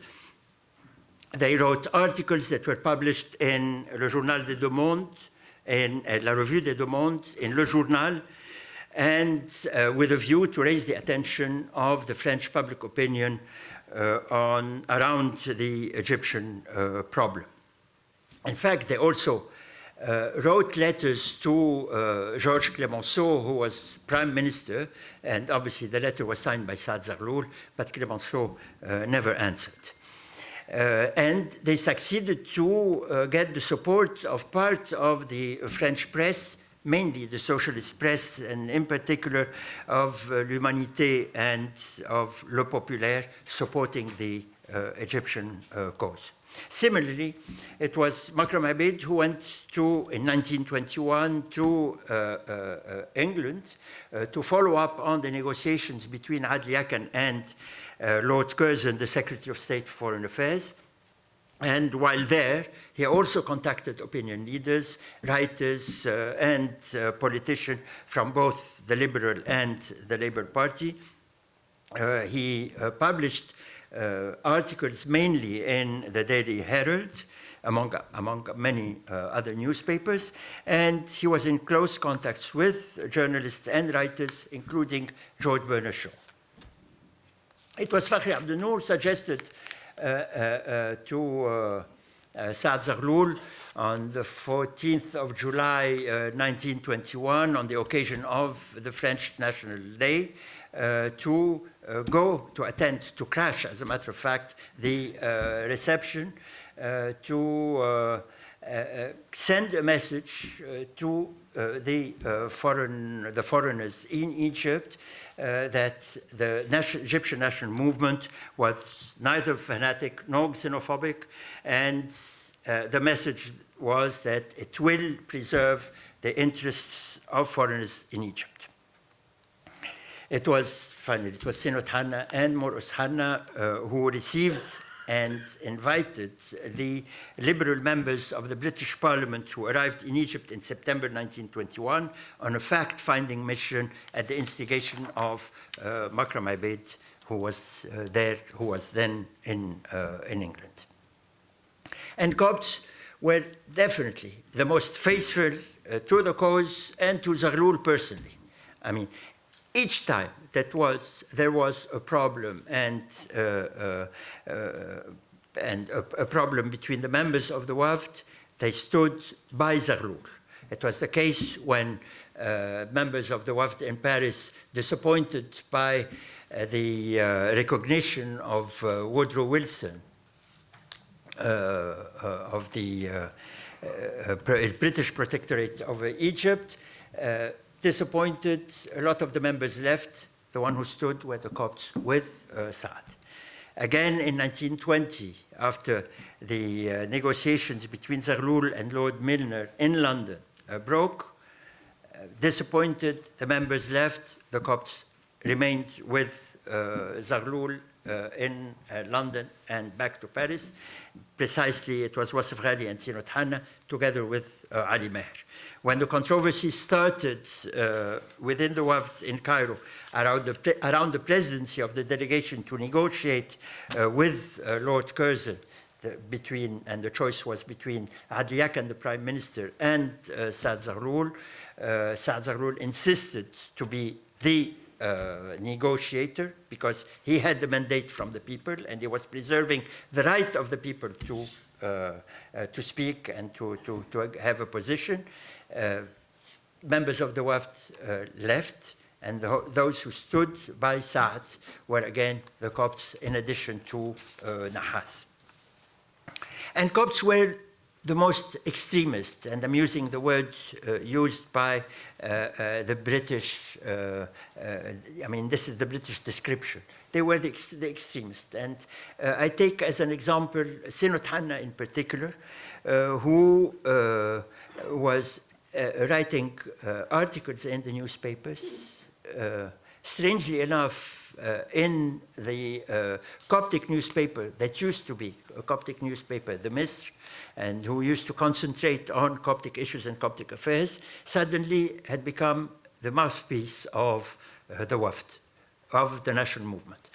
Sinot Hanna started to accuse and attack the Prime Minister, Mohammed Said, because he was taking legal measures against government employees who led the strike, the general strike, in April 1919. So he accused him and wrote an article titled Inni Attahim, copying J'accuse of Émile Zola, and to the point that Said had to resign.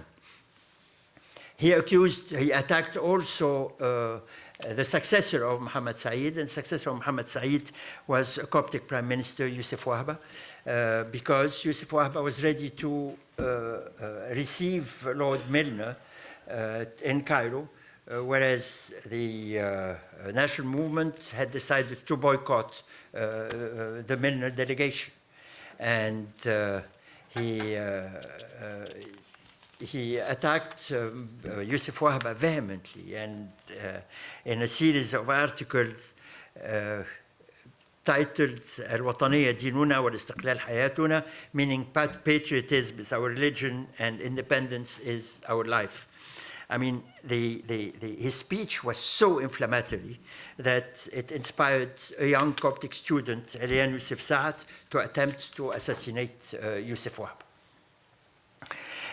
In July 1920, Abdurrahman Fahmi, who was the Secretary General of the Central Committee of the Wafd, was arrested and charged with conspiracy of attempting to overthrow the government. He was tried along with 9 other Copts. In return, Zaghloul showed his appreciation and expressed his gratitude to Copts in many ways. It is true when they came to propose to include Wasef Ghali, not only he welcomed Wasef Ghali, but he included Sinot Hanna and Georges Khayat. But after 2 years of absence between Paris and London, when Zaghloul came back, the first thing he did on April the 6th, 1921, is to visit the tomb of a Coptic nationalist who had succumbed to the bullets of the police during demonstrations. On April 7, he visited the Coptic Patriarch Kyrillos V. In May, on the occasion of Easter, Zaghloul visited the tomb of Boutros Bashaghali, then went to greet Coptic leaders of the Wafd in their houses to wish them a happy Easter. In September 1921, he attended the wedding of Yusuf Boutros Ghali, the brother of Wasef Ghali and the grandfather of this Yusuf Boutros Ghali, a wedding that was attended by liberal MPs, the liberal MPs visiting Egypt. Later, in September, Zaghloul presided over a ceremony on the occasion of the Coptic New Year, Eid al-Nowruz, and he delivered a speech emphasizing the importance of unity between Copts and Muslims. In December 1923, while preparing for the parliamentary elections, Zaghloul was very worried that his Coptic colleagues would not succeed, would not make it in the elections, and asked Sheikh Mustafa al-Ayati to go and support Sinut Hanna in Asyut, Fakhri Abdel Noor in Gerga, and Makram Abed in Qina, to support them in face of potential fanatic Islamic claims.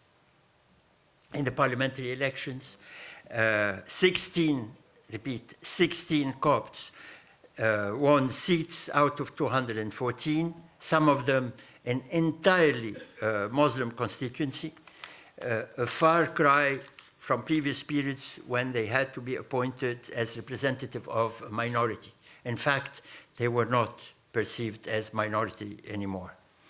Finally, when Zaghloul formed his cabinet in January 1924, he appointed 2 Coptic ministers, Wasef Boutros Ghali as Minister of Foreign Affairs and Moros Hanna as Minister of Public Works, notwithstanding King Fuad's reservation, who reminded him that customs entitled Copts to only 1 ministerial post. But Zaghloul's appreciation and recognition of Copts' role in the revolt cannot have been the only reason for Coptic enthusiasm and involvement in political and public life of the country. Some argue that Copts were particularly active during this period because they resented the fact that the British didn't sympathize with them as a minority. And there is truth to the British lack of sympathy for Copts, as illustrated by Edward Lane, the famous Orientalist, and the writer of the famous book, Modern Egyptians, an account of the manners and custom of modern Egyptians. Lane was extremely harsh describing Copts. I'm quoting, one of the most remarkable traits in the character of Copts is their bigotry.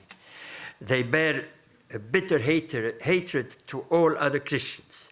They are, generally speaking, of a sullen temper, extremely avaricious, and abominable dissemblers, liars. Unfortunately, Lane's defamation of the Copts has been passed on to innumerable Britons who came after him, including Lord Cromer, Eldon Gorst. I guess Derek Plumley is an exception since he married a Copt, but anyhow. Dr. Alfred Butler, the historian, the author of The Arab Conquest of Egypt, confirmed in his introduction to Kyriakos Mikhail 1911 book, Copts and Muslims Under British Control, that policies and practices of the British government in Egypt favored Muslims at the expense of Copts. It is likely that Copts' active participation in the fight for independence was a reaction to the lack of British empathy for them. But the most important factor, I believe, that raised Coptic enthusiasm for the national movement was the secular character of the 1919 revolution. A secular character that emphasized the unity of all Egyptians, regardless of ethnicity or religion. It was, I believe, the definition and clear formulation and expression of the Egyptian identity that was the major reason for the active involvement of Copts in the political life of the country. In fact, since the beginning of the 19th century, Egypt was in search of its own identity. Under Muhammad Ali, Said, and Ismail, Egypt wanted to affirm its own identity away from the Ottoman Empire, but it failed because the balance of power was not in its favor.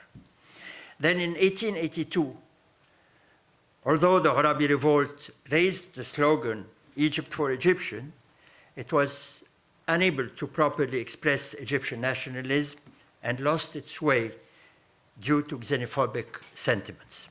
Then came Mustafa Kemal. And here, I guess I'm answering the question that was raised earlier.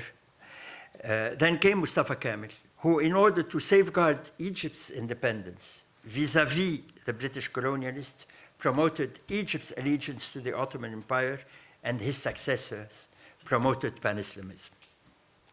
In contrast to those movements, the Wafd inherited the secular and liberal thoughts of Hizb al-Ummah, and like Lutfi Sayyid, strongly believed that Egypt is a nation by itself. Egypt is Egyptian.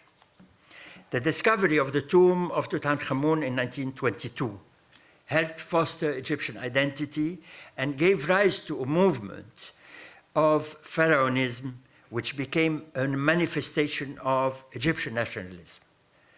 Copts, claiming to be the direct descendants of pharaohs, had to be at the vanguard of this movement, which portrayed Egypt as a Mediterranean nation with links to Europe. Later, through the 20th century, several events contributed to reinforcement of the pan-Arab and the pan-Islamist political forces and changed the course of the Egyptian national movement. In the 1930s, the nationalistic and fascistic Young Egypt Society, led by Ahmed Hussein, while advocating British withdrawal from Egypt and the Sudan, promised to unite the Arab world under the leadership of Egypt. At the same time, pharaonism was condemned by Hassan al-Banna, the founder of the Muslim Brotherhood, whose doctrine, like it was said earlier, whose doctrine does not recognize nation states and aims at unifying Muslim countries under the Islamic rule based on Quran and Sharia. After 1952, Nasser played up Egypt's Arab identity and promoted a policy of pan-Arabism, arguing that all Arab states should unite under his leadership to face the political and economic threats of imperialism. Nasser's successor, Anwar Sadat, confronted by Nasserists and communist challengers, relied on the support of various Islamic movements. He promoted Egypt's Muslim identity. In 1980, he amended the constitution promulgated in 1971 to stipulate that Sharia law is the main source of legislation. Under his rule, Saudi Arabian influence dominated media and public education. It had a deep impact on Egyptian culture to the point that Islam was portrayed as the cornerstone of Egyptian identity, and once again, Copts were sidelined from the political realm. In conclusion, I would argue that throughout the years, Copts have only been inspired and motivated by secular movements based on Egyptian nationalism and Egyptian identity. The political and cultural environment of the period going from November 1918 to January 1924 encouraged Egyptians to raise the secular slogan, religion is for God and the nation is for all, ad-dinu lillah wal watan lil jamii'. It had the extraordinary effect of pushing Copts out of the sidelines to the forefront of the political and public life in Egypt. This made this period a unique one in contemporary Egyptian history. Thank you.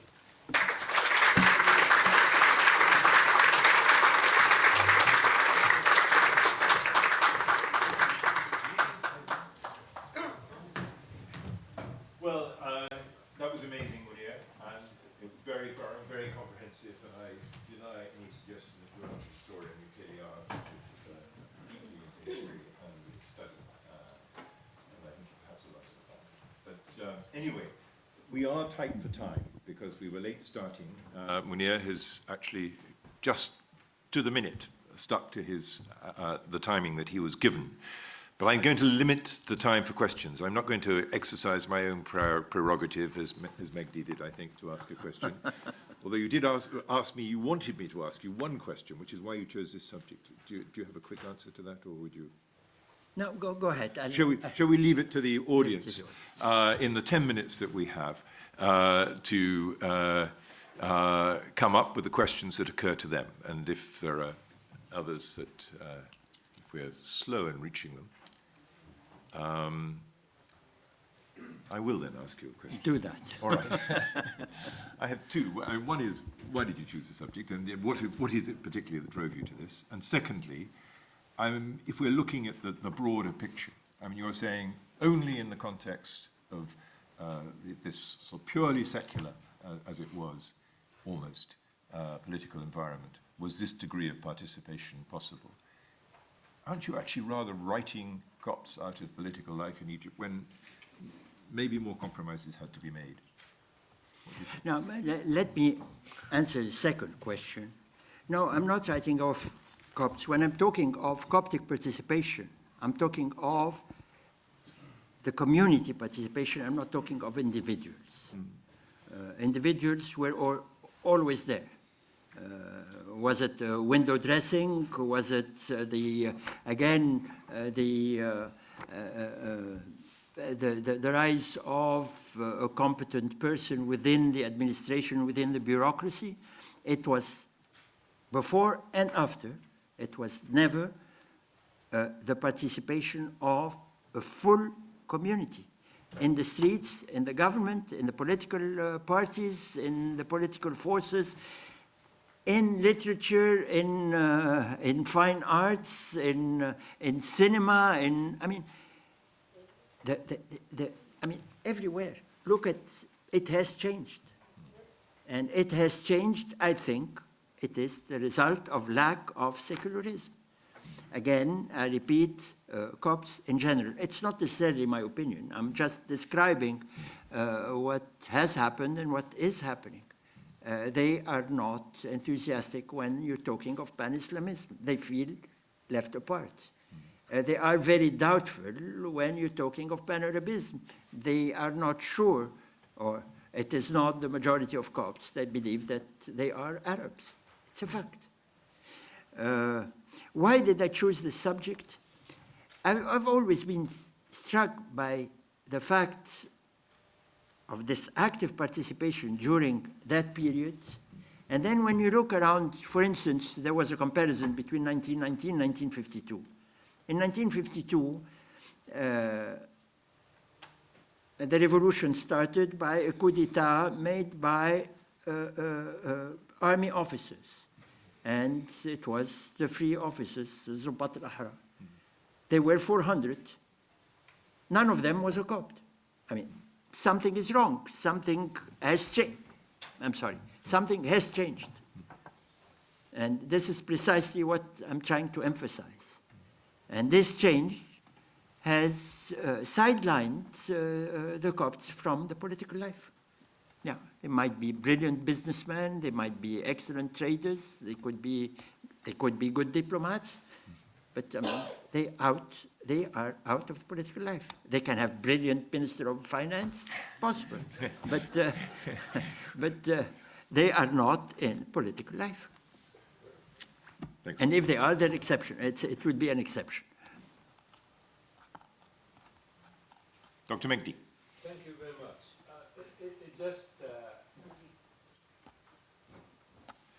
Do you believe that I'm a Copt myself, like you, but didn't you believe there is an element of what I call Coptic apathy?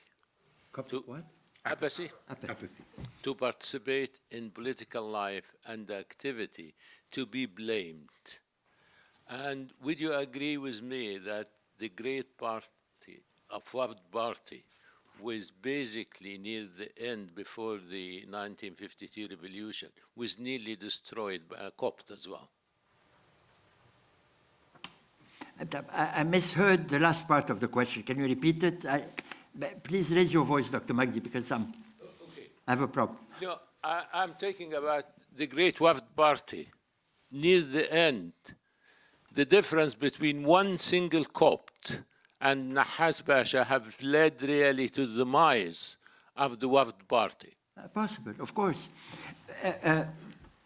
Mind you, I'm talking about a 5-year period. I didn't go any further because starting the 1930s, the mood changed. The mood changed. And when Makram left the Wafd, I'm sorry, it did destroy the Wafd.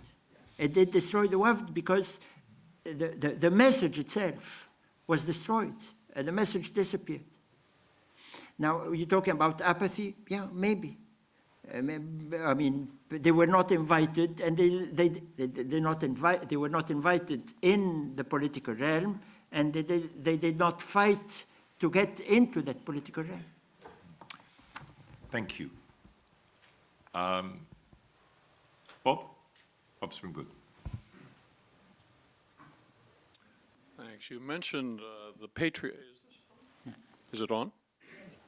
You mentioned the patriarch only once in your presentation, and were you to have discussed events in 2011 or 2013, presumably that figure would have come up more frequently. And I wonder, therefore, if you could address the role of the patriarch and the institution of the Coptic Church in your 5-year period as compared to the present day.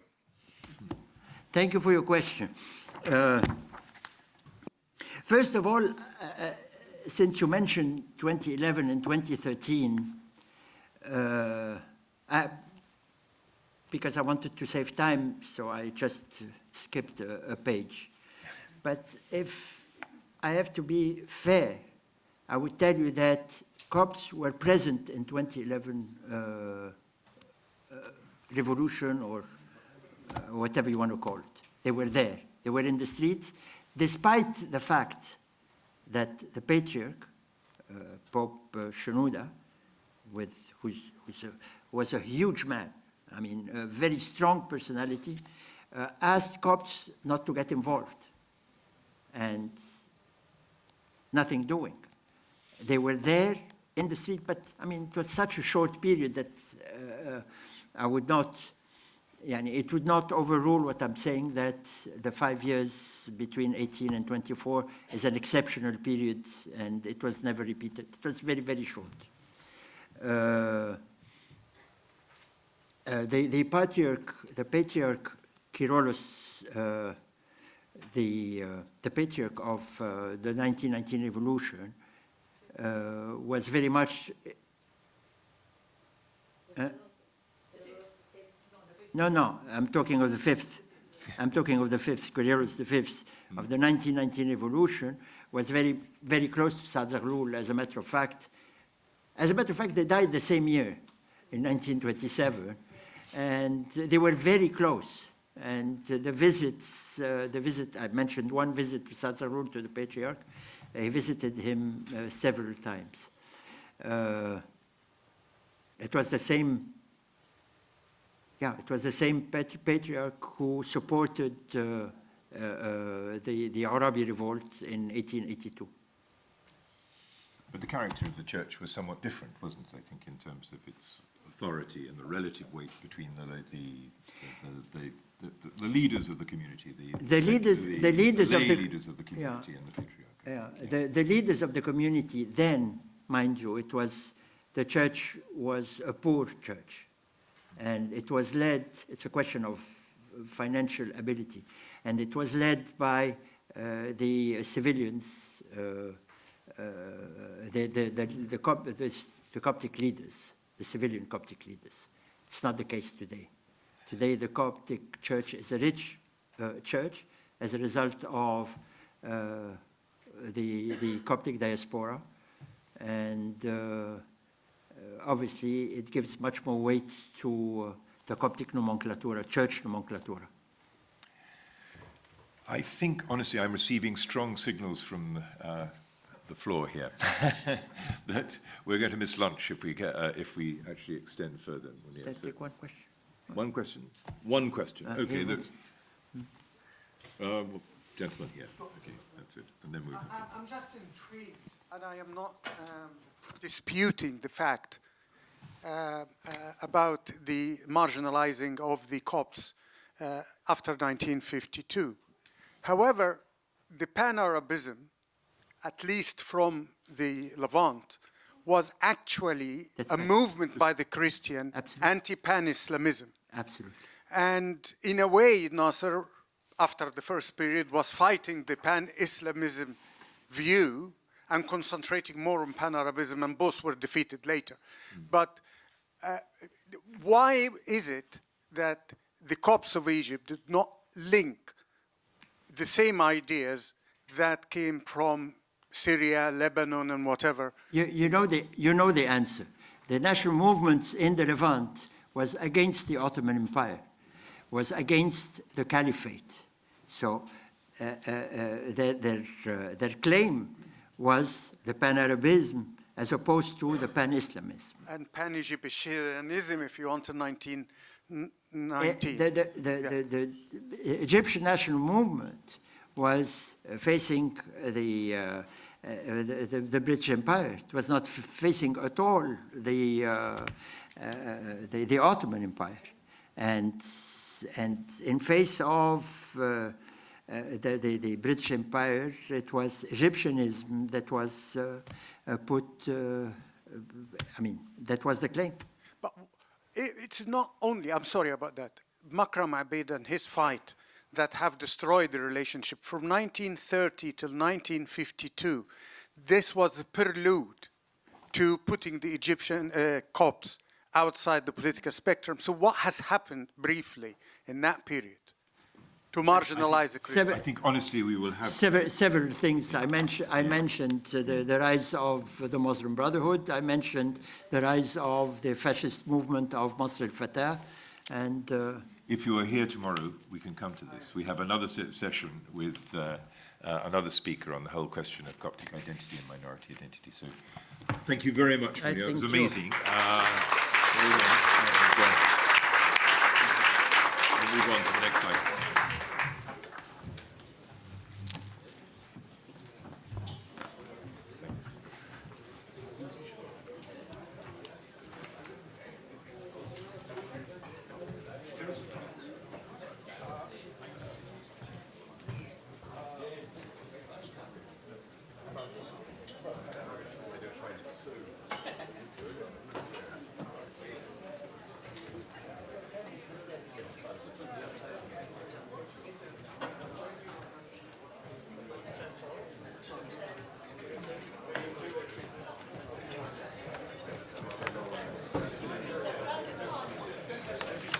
Sorry, should we put their presentation on? No, just keep it.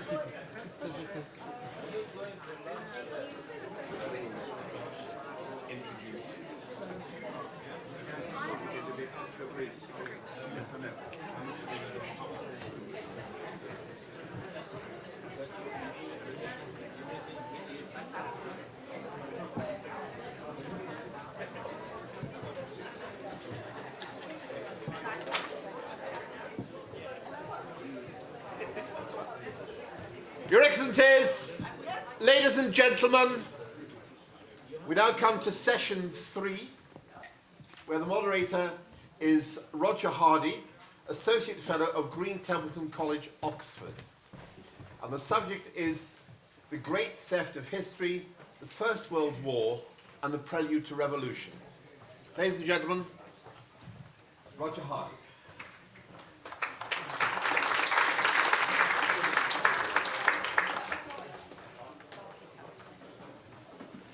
Thank you, Noel. I'm tempted to skip into the microphone and skip out. You're not here to listen to me. I'm delighted to introduce Khalid Fahmy. I'm genuinely delighted. Sometimes for a chairman it is a duty, but believe me, this is more than a duty. I'm not going to give you even a hint of the bio because you can read it for yourselves. We are lucky, we are really lucky that the professor at Cambridge, a professor of history, is someone of the caliber and energy of Khalid, which you will now experience in the next few moments. He has worked done distinguished work in the United States and in Oxford and elsewhere. But you want the details, look at the bio. We are going to try to have about 35 minutes from Khalid. We'll do our best. I've been told that lunch should be, I have a fatwa to the effect that lunch will be at 1:10. Let's see how we get on. Thank you.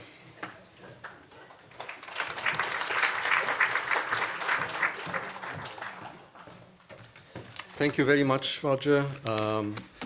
I would like to start by thanking the organizers and also thanking you all for coming.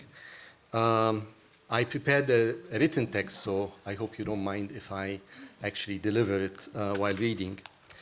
On November 11th, 2013, the Military Research Department of the Egyptian Armed Forces staged a huge event commemorating the 99th anniversary of the outbreak of the First World War. Major General Amin Hussein, assistant to the Minister of Defense, delivered a speech which extolled the participation of the Egyptian army in the war and highlighted, quote, the heroic sacrifices of the Egyptian army in the war and its magnificent deeds which changed the course of military history and which contributed to the upkeep of lofty principles of human civilizations, unquote. According to the Facebook page of the spokesman of the armed forces, the celebration consisted of a photo exhibit that relied on recently released documents from the British and French National Archives to illustrate the participation of the Egyptian army in the war.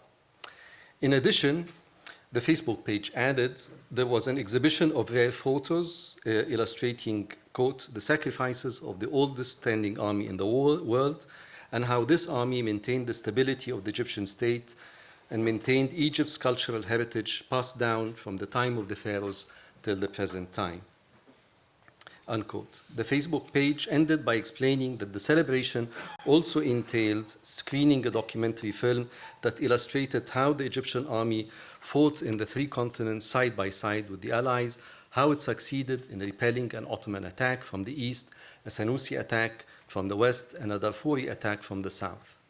The Egyptian army fought in Syria, in Iraq, in Arabia, and on the European front with 100,000 soldiers, muqatil. These troops belong to the Labor Corps, which the spokesman added is akin nowadays to the Army Corps of Engineers, Salah al-Muhandisin. They also belong to the Camel Corps, which we are told again is akin to the Border Security Force, Salah Haras al-Hudud. These 100,000 troops who fought in Belgium, in France, in Greece, and in Italy, we are told, were a major factor behind the Allied victory in the First World War, and many of these men were subsequently decorated with the prestigious Victoria Cross as a recognition of their zeal and bravery. What is odd about this celebration is not only its reference to recently released British and French documents, for no such documents dating from the First World War were recently released by the British or the French National Archives, or its claim that the present-day Egyptian army is somehow related to the pharaohs.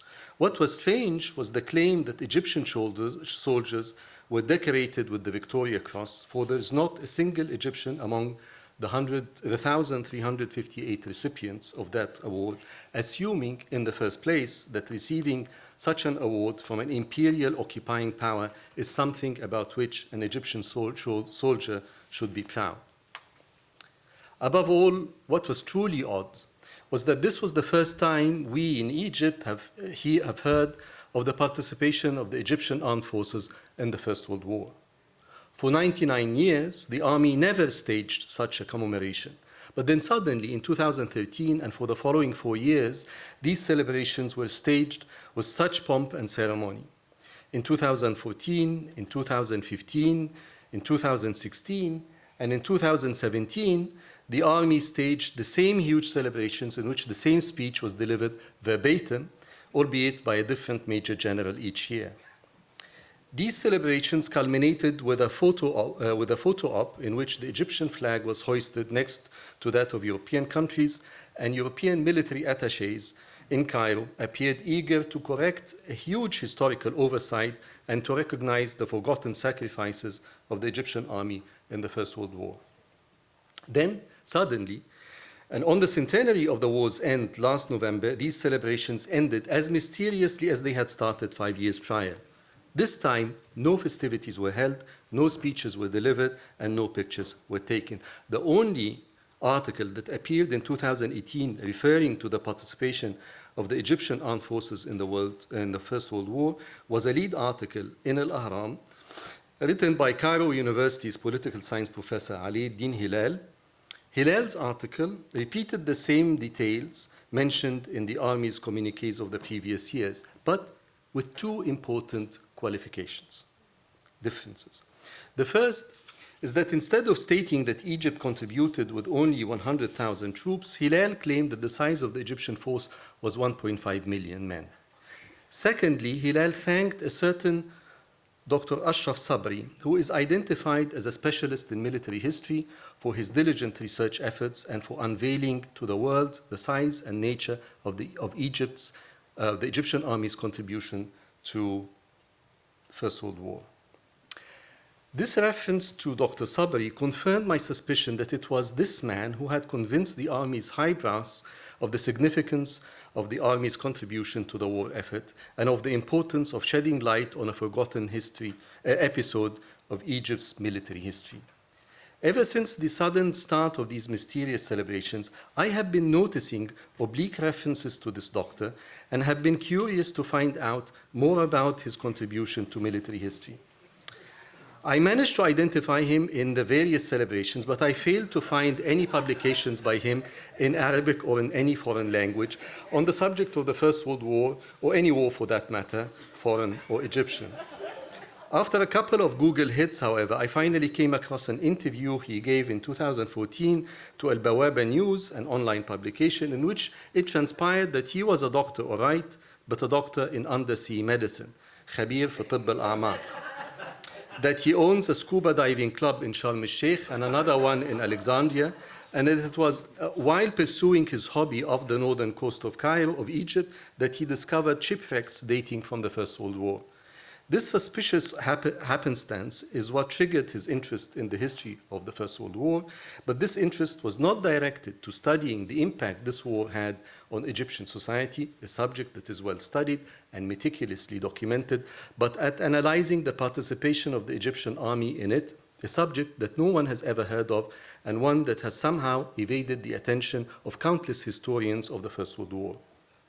There are two important claims that Dr. Sabri made, claims which the Egyptian army subsequently embraced and repeated for 5 years, and claims which are intimately connected to the subject of this conference, that is, the 1919 revolution and how to make sense of it.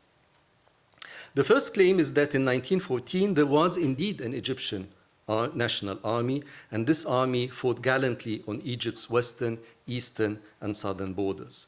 The second is that up to 100,000 Egyptian soldiers belonging to that army, or according to Ali Din Hilal, 1.5 million soldiers, participated in the war effort in various theaters of operation, including that of the Western Front. To elucidate the truth about this first claim and to help disentangle fact from fiction and history from propaganda, it is important to consider the nature, the size, and the identity of the Egyptian army during the war and on the eve of the revolution. As is well known, but in this day and age it seems necessary to reiterate basic historical facts. The army that Arabi led back in 1882 did not exceed 13,000 men. After the British had defeated that army in Tel Kibir, launching a 72-year-long military occupation, Britain decided severely to reduce the size of the Egyptian army and to cut it down to less than half its original size, a mere 6,000 men. This was the result of the stringent fiscal measures adopted by Lord Cromer, but also due to the belief among officials in both the colonial and war offices that the defense of Egypt and the Suez Canal was too important a matter to be left to Egyptians, and that it is Britain which has to undertake the important task of protecting and defending its new prized possession. Most importantly, though, whatever its size, the Egyptian army was in fact headed by British officers, and its commander-in-chief, the Sardar, was always a British officer. Egyptians were barred from advancing to the senior ranks, and few of them were promoted beyond the rank of Sar, that is major. Regarding the question of this army fighting the Ottomans in the east, that is in Sinai, the Senussi in the west, and the Darfuris in the south, details that I suspect Dr. Ashraf Sabri got from Latifa Salim's book on Egypt during the First World War, this was done in fulfillment of British, not Egyptian policy, and responding to orders by British, not Egyptian commanders. So there was indeed an Egyptian army during the First World War, but that army was an Egyptian one in name only. It was an army that did Britain's bidding and fulfilled her imperial policy in the region. It was one thing for the present Egyptian army. It is one thing for the present Egyptian army to link itself to the pharaohs. It is another thing to think of itself as a continuation of a foreign army that occupied the country for 72 years. Moreover, the high brass of the Egyptian army might have been British, but its rank and file were Egyptian peasants, conscripted according to a conscription law, Qanun al-Qir'a, that allowed people to buy their way out of service. Be that as it may, might these conscripts have been those referred to by Dr. Ashraf Sabri and Dr. Ali Din Hilal? Is it true that 100,000 men or 1.5 million men who fought in Syria, in Iraq, and Arabia were soldiers fighting in the Egyptian army? Or were they in fact peasants pressed into serving the British Imperial Army? To answer this important question, a question whose answer, as I hope to illustrate shortly, is intimately connected to the 1919 revolution and its true nature, we need to go back to the very early months of the war and to follow British policy in Egypt as it evolved month by month. When the war broke out in August 1914, Egypt was in a uniquely awkward position, diplomatically and legally. Ruled since 1840 as a semi-autonomous province by a local dynasty, the Mehmed Ali dynasty, Egypt was technically and legally still under Ottoman suzerainty, and the Ottoman Sultan was its official sovereign. Practically, however, and since their military victory in Tel el-Kebir battle in 1882, the British were the effective rulers of the country. So when the war broke out in August 1914, the British, on the 5th of August, forced the Egyptian government to associate itself with the British declaration of war against Germany and Austria. Accordingly, the Khedivial government expelled Austrian and German diplomats and seized Austrian and German assets. More seriously, when the Ottomans entered the war on November 2nd, Britain found herself in a very precarious position in Egypt. For Egyptians, technically subjects of the Ottoman Sultan, had as such the right to carry arms against their sovereign's enemies, that is, the British. To deal with this anomaly, Britain announced martial law on November 2nd, giving the commander of British troops in Egypt, General John Maxwell, enormous power to arraign people, to prevent public gatherings, and to censor the press. Furthermore, and as is well known, Britain decided to end Egypt's confusing and to them dangerous, ambivalent legal status, and on December 18th, 1918, declared Egypt to be a protectorate. On that day, Cairns woke up to read in the papers and on the walls of the city the following proclamation. His Britannic Majesty's Secretary of State for Foreign Affairs gives notice that, in view of the state of war arising out of action of Turkey, Egypt is placed under the protection of His Majesty and will henceforth constitute a British protectorate. The suzerainty of Turkey over Egypt is thus terminated, and His Majesty's government will adopt all measures necessary for the defense of Egypt and protect its inhabitants and interests. British officials also announced the deposition of Khedive Abbas, who since his accession to power in 1892 had opposed British influence and who, purely by accident, was in Istanbul when war broke out in Europe.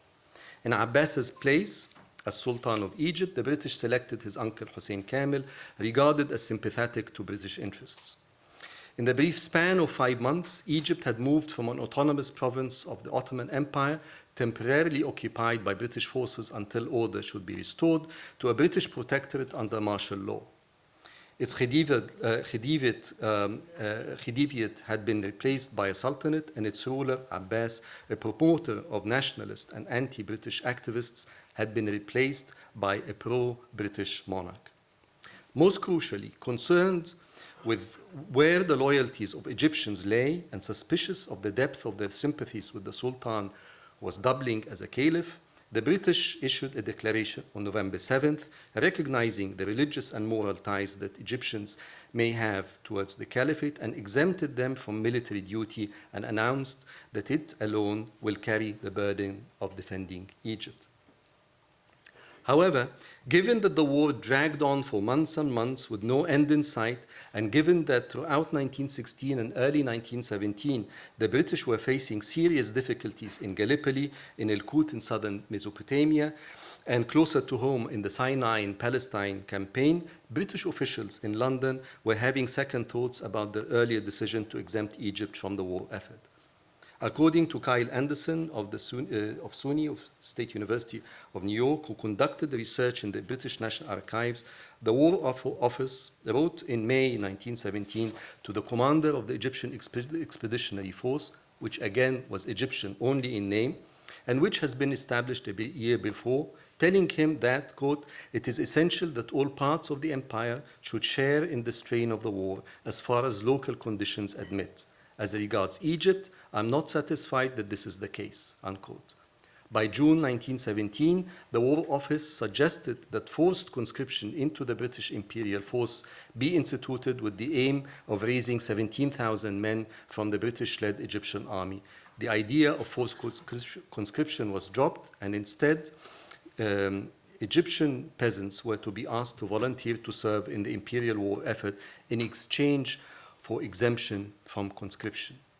So, on the 20th of October 1917, the Minister of War in London issued a decree modifying the Egyptian conscription law so that, quote, "every person liable for military service shall be exempt from the obligation to such a service if he shall enlist in and serve for a continuous period of 1 year with any auxiliary service attached to British troops," unquote. Thus was born the famous Egyptian Labor Corps to whom both Ashraf Sabri and Ali ad-Din Hilal refer. Before looking closely into the composition of this force, and before raising the central question of whether these men were peasants or soldiers, and before determining which army they served in, it may be important to clarify how many men we are talking about. Here, Kyle Anderson again gives the most up-to-date estimates, based on information culled from the British National Archives. Using official British correspondence, Anderson calculates that a little over, well, you see the figure here. You don't need to repeat it. It's about 327,000 all in all. The first deployment of these men was as transport workers assisting the Egyptian Expeditionary Force in the campaign in Sinai. They built this railway line that you see in black at the north part of the map. And then in Palestine. There they extended railway lines and in unloading supplies from surf boats off the coast of Palestine. But they also served in Aqaba, in Mesopotamia, in Salonika, in Modros, and in France. All efforts to rely on Egyptian archival sources in order to flesh out the history of these thousands of men or to corroborate their number have ended in failure. The Egyptian National Archives, which is a real treasure, which is where I did my original research some 20 years ago, has effectively closed down. Permits, which used to be secured from some mysterious security agency, has basically dwindled to nil.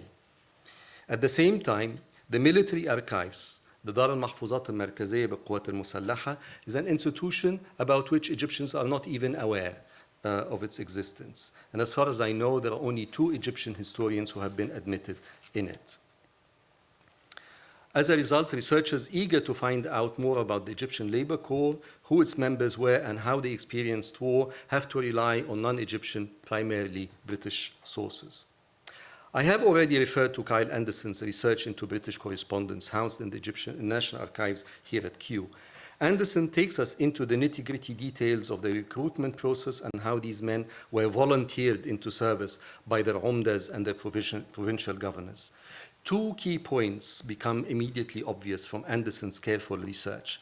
Firstly, these men were never considered soldiers akin to Australian, New Zealander, or Indian troops. The members of the Egyptian Labor Corps were civilian through and through.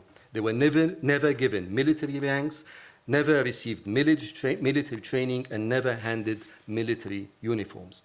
However, as we shall see shortly, they were subjected to severe military discipline. Second, the Egyptian Labor Corps into which these men were volunteer were part of the British, not the Egyptian army. Indeed, as I pointed out before, to press peasants into volunteering to the labor corps, which was called in Arabic Firqat al-Ummal al-Masriya, peasants were given an exemption from conscription into the Egyptian army. Using British archival sources, Dr. Alia Musallam, who has done more than anyone else to flesh out the daily experiences of these men, has found this interesting document in the British National Archives, which clearly shows how volunteering in the Egyptian Labor Corps was, legally speaking, a service rendered to the British Army and to be paid for by British, not the Egyptian government. Amazingly, Alia Musallam conducted an oral history with these men to get at their experience in the labor corps into which they had been pressed. She did this in an ingenious manner. She tracked down a particular song that these men used to sing. The men, she tells us, used to sing a particularly sad song in Sinai, in Palestine, and in France. They sang it while working on the railways, while unloading supplies from surfboats, and while digging trenches on the Western Front. Alia Musallam listens to the men singing, and in addition to analyzing the words of the song and its music, she paints a detailed picture of their living conditions. When I say conducted an oral history, I don't mean, of course, that she interviewed these men. Rather, she relied on British archival records which referred to this song and to the men singing it. Specifically, Alia Musallam tracked down accounts by British officers commenting on this sad song, and by tracking down the dates and locations of these official accounts, she managed to follow the men and their singing, so to speak, from Cairo to Arish to Rafah to Acre to Beirut to Latakia, and finally on board the ships that took them to Boulogne, a few miles behind the Western Front. She also found British reports of the same song being sung by these men upon returning home in 1918. As I said, it is an ingenious oral cultural history of these men in distress. The song, of course, is nothing other than Ya Aziz Aini, that Sayyid Darwish composed and that Naim al-Masriya sang in the years just before the outbreak of the war. Going through the history of the phonograph industry in Egypt, Alia Musallam argues that Ya Aziz Aini, O Apple of My Eye, is originally a folkloric song that dates to even earlier times, and that its lyrics of estrangement and loss might be reflective of earlier experiences of conscription. As someone who has worked on the history of conscription in Muhammad Ali's army some 80 years earlier, I find the argument about the sentiments scored by this song very plausible. يا عزيز عيني وأنا بدي أروح بلدي يا عزيز عيني وأنا بدي أروح بلدي يا عزيز عيني بعدك على عيني صابح مسافر وداخل ليه يودعني بكى وبل المحارم قلت له ليه يعني هو البكا صنعتك ولا دلع يعني لا هو البكا صنعتي ولا هو دلع يعني لولا كلام العوازل مر يوجعني يا عزيز عيني بعدك على عيني. O apple of my eye, I want to go back home. O apple of my eye, I want to go back home. O apple of my eye, your absence is beyond me. My darling arose ready to depart, and he came to bid me farewell. He wept, drenching his handkerchief, and I asked, why do this? Is crying your sport, or are you teasing me? Crying is neither my sport, nor am I teasing you. The talk of the awazil is bitter and painful. O apple of my eye, how I feel sorry for myself.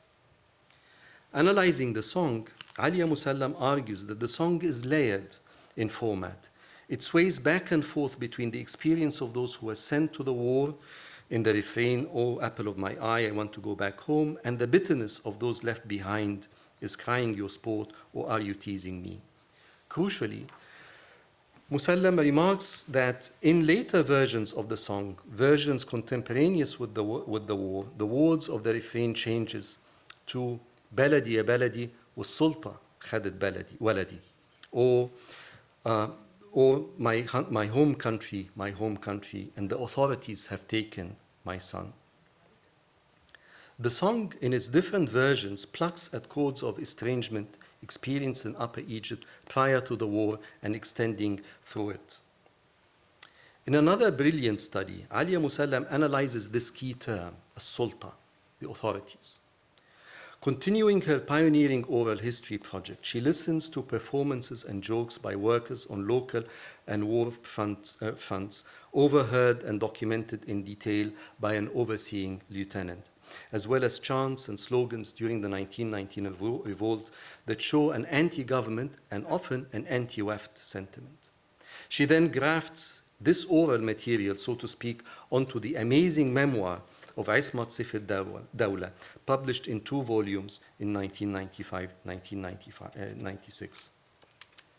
Saif al-Dawla was a renowned Egyptian lawyer and pan-Arab thinker, and his Memoirs of a Village shows a perceptive observer of village mores that he analyzes with a keen anthropological eye. But what concerns us here is his description of his grandfather's experience in the Egyptian labor corps, which he includes in the 2nd volume of the memoir. The entire volume can in fact be read as an extensive gloss on this key term, as-sulta, the combined imperial, military, and local administration during the war. I read Saif al-Dawla's memoir carefully and was captivated by his insights and his amazing command of language. But I prefer to rely again on Alia Musallam and her careful reading of Saif al-Dawla's complex text with regard how a sulta tried to control the lives and bodies of the thousands of Egyptians who were compressed into the labor corps. One particularly poignant tale that Saif al-Dawla relates and that Musallam analyzes is that of Abbas Abdallah, the village intellectual, and his nephew Yunus. Abbas, realizing that volunteering is exactly this, volunteering, tatawwa, concludes that it has to be based on consent. He therefore makes a subversive suggestion. Peasants from his village, Al-Himamiyya, from Upper Egypt, who refuse to be pressed into the labor corps, should sign a petition stating their objections. Anticipating the petition-gathering tactic of Al-Wafd, Abbas pursues a legal tactic that would challenge a sulta by a sulta. After collecting signatures of peasants from his and neighboring villages who objected to being volunteered into the labor corps, he struggles to present his petition to the authorities as sulta. But then, and in Musallam's words, just when he thought he tricked the law by the law, he found himself outsmarted by it. For when he attempted to use the logic of the law to opt out of the war, and when he approached the Asyut police station after many unsuccessful attempts, his petition was finally given the attention that he had requested. The Ma'mur of the station asked him if he could testify orally and in writing that every villager mentioned in the petition did indeed object to volunteer for the war, and also that any villager that was not on the petition would by implication be willing to volunteer. When he signed, Abbas was arrested on account of the fact that, according to his own testimony, those villagers whose names were not in the petition would not object to being volunteered for the war. He forgot to put his own name. At this point, Yunus, Abbas's nephew, steps in, seeing that his uncle was dragged in the labor corps after his attempt to spare his fellow villagers had failed. Yunus stepped forward and offered himself as a replacement of Abbas, and his account is the only one we have of a peasant who served in the Egyptian labor corps on the Western Front. Yunus's account, as told by Saif al-Dawla, is the most compelling account we have of service on the Western Front. Yunus provides graphic details of the brutal existence these men faced in the trenches, the meager clothes that they were given, the hostility of the locals, the bad food, the cold, the mud, the stench, and the disease. And all of this because al-Sulta decreed to send them to a senseless war that the European countries had started and that soon engulfed the world, ultimately reaching their own village. As miserable as the men felt, they soon realized that being sent as workers meant that they possessed a key asset that they could use against the Sultan, namely their own labor. In their camp near Calais, one of them, Thabit, is appointed as the leader, Rais, and they are assigned to a Moroccan sergeant, Khalifa, who acted as their translator and overseer. Soon, Rais Thabit gives them an important lesson. What matters most to the French, he tells them, is that we don't stop working. So every time we needed something, we would sleep in a little longer. So the French would come and shout in their language, and the Moroccan would tell them that we didn't want to work because the food was too little, and they would provide us with more. Everything we needed, even the heavy tea, the tobacco, even red meat, we would never ask for. We learned that if we asked, we would never get what we requested. We learned that they are people who يخافوا ما يختشوش, people who have fear but no shame. Our weapon was ready. We stopped working, and Thabit would say, the men want this, and they would bring it straight away. This audacity, however, soon attracts the wrath of the French military authorities. Yunus explains how, when winter set in, one of his fellow laborers, Qubaisi, already sick and malnourished, literally froze to death. The men asked for hot water to cleanse his body and a blanket to use as a shroud, but the French authorities refused both and rushed to snatch the body, piled it on a wooden carriage, and took it away. The group was thrown into panic. To die in al-Ghurba is one thing, but not to be buried properly meant another degree of loss. It meant oblivion. The group, therefore, decided to go on strike, to stand as one, and to demand to go back home. The strike for food and work went on for 5 days, at the end of which a French general, dubbed as Jinn al-Nar, Jinn of fire, pun on general, comes to negotiate with them. His negotiations fail, so he ordered them to stand in the rain. In defiance, they sit down. The general returns, an argument ensues, and Rais Thabit loses his temper, attacks the general, and kills him. At this point, the French soldiers fire at point blank, killing Thabit and the entire group, with the exception of Yunus, who feigned death and lived to tell the story from his mandara in Al-Himamiyya. What is amazing about Ismat Saif al-Dawla's memoir is that it doesn't stop at offering this unique account of the lives of members of the Egyptian Labor Corps on the Western Front. Rather, the last third of the second volume takes us back to Al-Himamiyya and follows a particularly brutal power struggle over land. Land owned by absentee landlords who reside in Cairo and which peasants consider to be rightly theirs. When Yunus returns from the front in 1918, the countryside is already teeming with rebellion. After 4 years of hardship, during which time peasants saw their cattle snatched, their crops confiscated, and their men dragged to serve in a war that meant nothing to them, they finally had enough. Already in summer and autumn of 1918, a good 6 months before the outbreak of the revolution, the countryside is seeing acts of sabotage, of arson, and of murder. As was the case elsewhere in the world, in Algeria, in West Africa, and earlier in Russia, peasants rose up against the Sultan. In Egypt, this peasant revolt, which Alice Goldberg and Reinhard Schulze have dubbed the largest peasant revolt in modern Egyptian history, is the true beginning of the 1919 revolution. The Sultan that these peasants rebelled against was at once that of the British military authorities who occupied the country, the authority of the Egyptian government who did their bidding by requisitioning their produce and snatching their men, as well as the authority of the landlords who counseled moderation in hopes of wringing concession after the war. In a recent article published in Madamas, Hakim Abdel Naim published an article titled, "What is the first thing that pops to your mind when 1919 revolution is mentioned?" The article is a thoughtful analysis of the popular imagination of the 1919 revolution. And Abdel Rahim Abdel Naim concludes that this imagination is primarily a visual one, shaped by Egyptian films and TV series. He also argues that this visual imagination locates the revolution in the city, primarily in Cairo, and reduces the revolution to a series of demonstrations protesting against the arrest of Saad and his colleagues, and culminates in the army opening fire on the demonstrations on the 10th of March. Then there are, of course, the cliché images of upper-class women participating in the demonstrations and Coptic and Muslim clerics holding hands. Absent from this popular imagination, Abdel Naim argues, are scenes of the workers' strikes in urban centers and the peasant uprisings throughout the country in the Delta and Said. In my presentation today, I have tried to point out to recent research that beseeches us to locate the origins of the revolution not on March 9th, 1919, when Saad was arrested, but in a much earlier period, in the summer and autumn of 1918, and not to restrict the revolution to Cairo and other cities, but to look for the origins in the countryside among peasants who saw their livelihoods destroyed by 4 years of war. This was a war in which, as the Arabic saying goes, they neither had a camel nor a she-camel. لا ناقة لهم ولا جمل. But a war to which they were dragged to serve for years on end and losing in it life and limb. The sacrifices endured during the First World War by Egyptian peasants, by far the overwhelming majority of the population, are what lay behind the 1919 revolution. A key factor in this hardship was being volunteered in the Egyptian labor corps. Hundreds of thousands of Egyptian men were dragged into serving in this dreaded force as part of the British imperial war effort.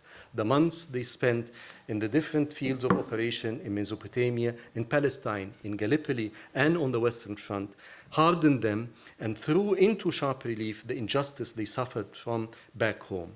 While most were eager to return to the comfort of their loved ones, few must have also been radicalized on the front. Upon returning home and upon finding that their compatriots had fared only slightly better due to what a sultan had subjected them to, the situation was then rife for a nationwide revolt to erupt. However, the present Egyptian army is now making preposterous claims that distort the historical record. By relying on a charlatan, it has convinced itself that the Egyptian labor force was composed of soldiers, not of peasants. That this force was part of the Egyptian, not the British army, and that the sacrifices endured during the war were endured by the military rather than by the civilian population. Behind these claims is not the desire to point out a long-forgotten chapter in the nation's history or to uphold the right of the Egyptian people to live in peace and dignity, but rather, and as the army spokesman himself admitted, to have the opportunity to, quote, raise the Egyptian flag in London and in Greece next to the mightiest armies in the world. The army can have its flags and it can have its cheap photo ops, but snatching the 1919 revolution from us, just as it has robbed us of the 2011 revolution, is something that should not and will not pass. Thank you very much.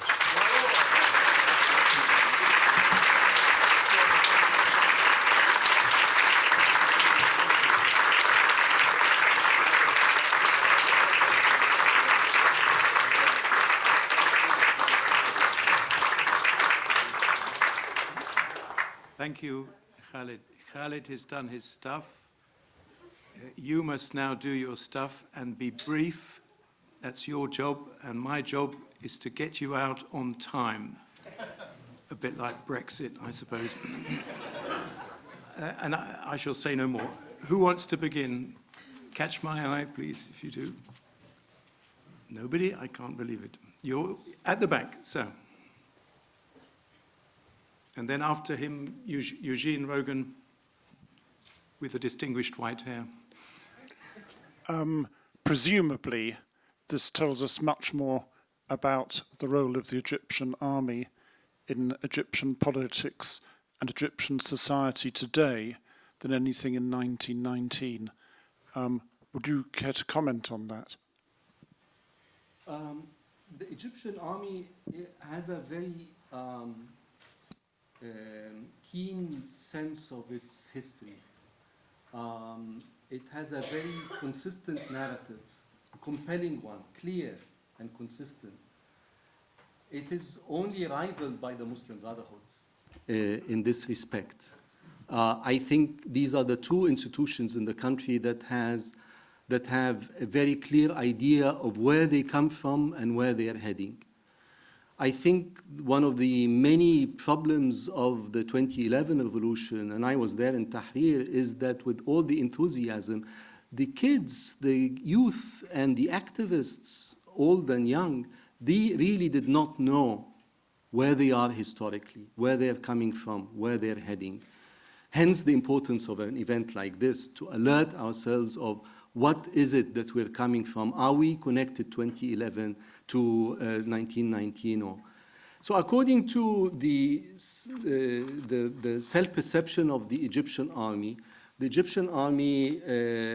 it goes all the way back to the Pharaonic times, and it has protected Egypt. I mean, they get it wrong. All the details are wrong. I mean, I can show you, I have further pictures of a spokesman for the army, the head of the Egyptian Military Museum, who cites all the dates and of the battles wrongly. But that's not besides the point. That's not the issue. The issue is that they have a narrative. And a narrative is that Egypt is nothing without the army. And that the army is the pillar, as it's called, that upkeeps Egypt and maintains its stability. And without the army, Egypt would end up being like Syria or Iraq. I completely disagree with this.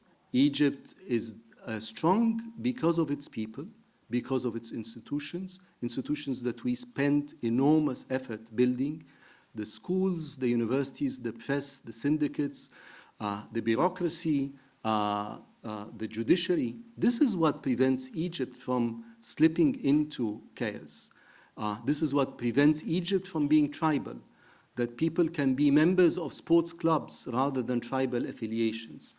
And what the Egyptian army is doing now is actually undermining these very same institutions for nothing other than being power hungry.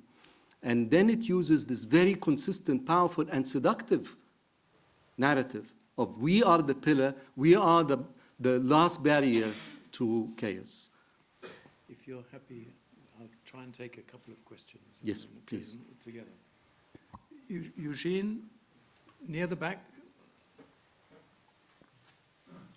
I was not being rude to Eugene, I was giving a visual aid to our colleagues. On the contrary, I like my white hair. Khalid, thank you so much for a wonderful paper. And I totally share with you a kind of revulsion against this grotesque military capturing of the experience of Egyptians in the First World War. But anyone who's traveled through British or French or German villages will know that there's something in the remembering of the service and suffering of people in those countries that's totally missing in Egypt and in the Ottoman Arab lands, which is some way of remembering the service and sacrifice of men who fought in a war that was, from their view, someone else's war. Yet it seems obscene to forget them too. And so my question to you is, how does one go about remembering the Egyptians who actually served in the First World War, not to the glory of the SCAF, but to not overlook their experience of a war, their contribution to that war, their suffering in that war? I mean, I think there's a gap that needs to be filled in the Arab world in remembering World War I. It was their people, even if it was someone else's war. I'll take a couple of questions, if they're very brief, because our time is short. Yes, the lady just there. The briefer you are, the more questions I can see. Catherine Smith. It has already been commented that at the end of the First World War, Britain faced global problems, and it also faced the domestic problem of knowing a very, very large number of people who did not have votes were coming home. And what Britain did at home was institute universal male suffrage and also give a few women some votes. Could anything similar have been done elsewhere which might have changed the overall outcome of the 20th century? And just one more. Could you bring the microphone to Hassan? And I think that will have to be the last. I'm sorry, beyond my control. Just following on from Eugene's question, and this is not meant to either take away the focus from Egypt or offer you a consolation, but we now know that other nationals of other countries were also volunteered into the British army around the First World War. 140,000 Chinese were drafted in, and they are also another part of the forgotten history of this period. I wonder, whether as a distinct historian, you have come across this, and what are your thoughts about other nations and nationalities which suffered a similar fate? Yes. No, just very briefly, maybe I'll start with this question and then I'll go back if you don't mind. No, of course, I mean, as we now know, especially with the centenary anniversary last November, there has been calls for people to be recognized that this was not a white war. This was a black war, this was a brown war, and the people from Africa, from Asia participated. And there is amazing scholarship, especially by Indian historians, but by others as well, to point out to this very important contribution by non-Europeans in what was a global war.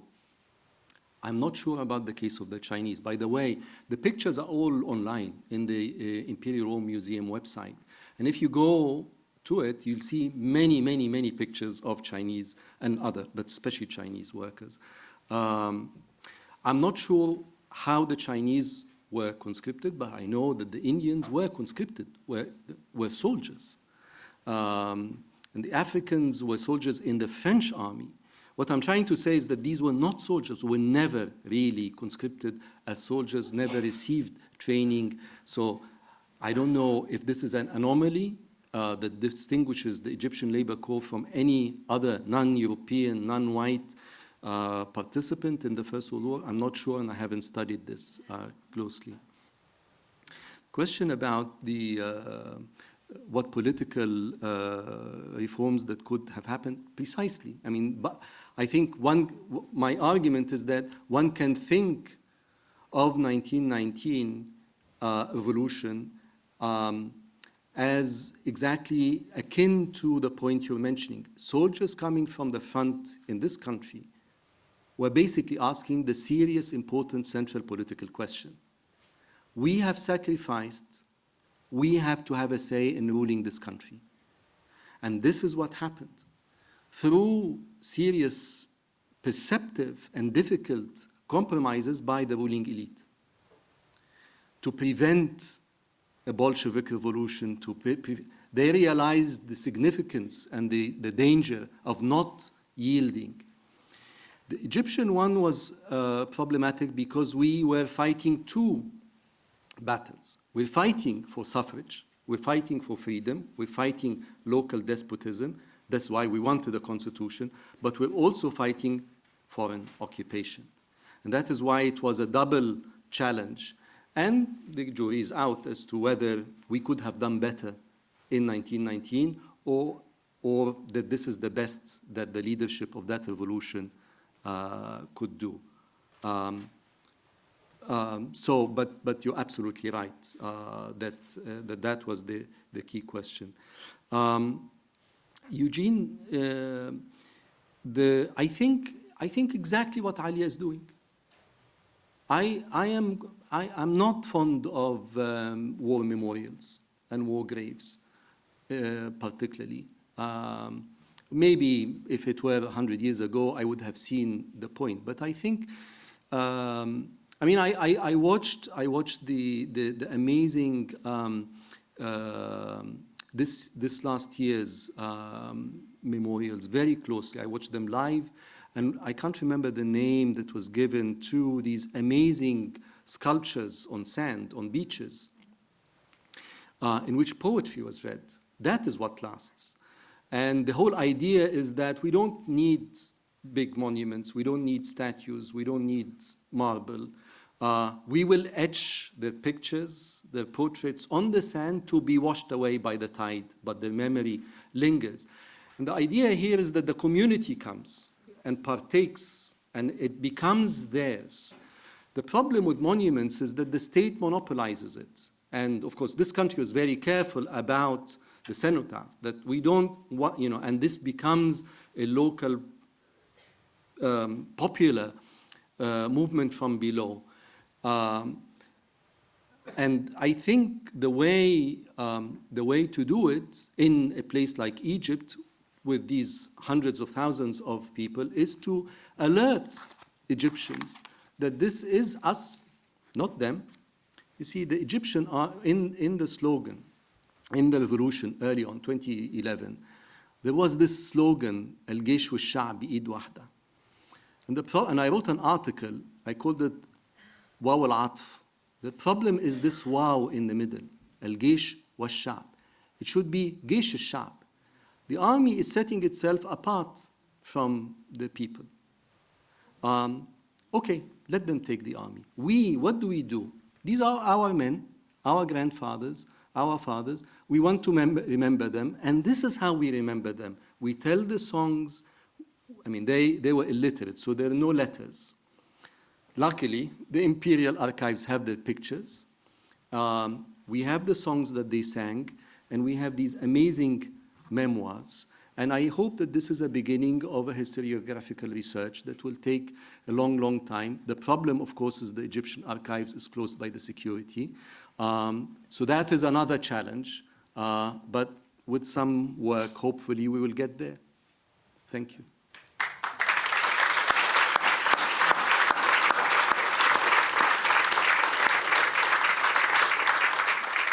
Well, you've just done what I was going to ask you to do. You've thanked Khalid Fahmy. And I'm not going to detain you from your lunch a moment longer. Thank you very much. Thanks. Ladies and gentlemen, as the sands of time wash you towards the Senate House, if you could be back as close to 2 o'clock as you possibly could, we'd be extremely grateful. Thank you very much indeed. Is it the same place? Yes. Where you had your coffee.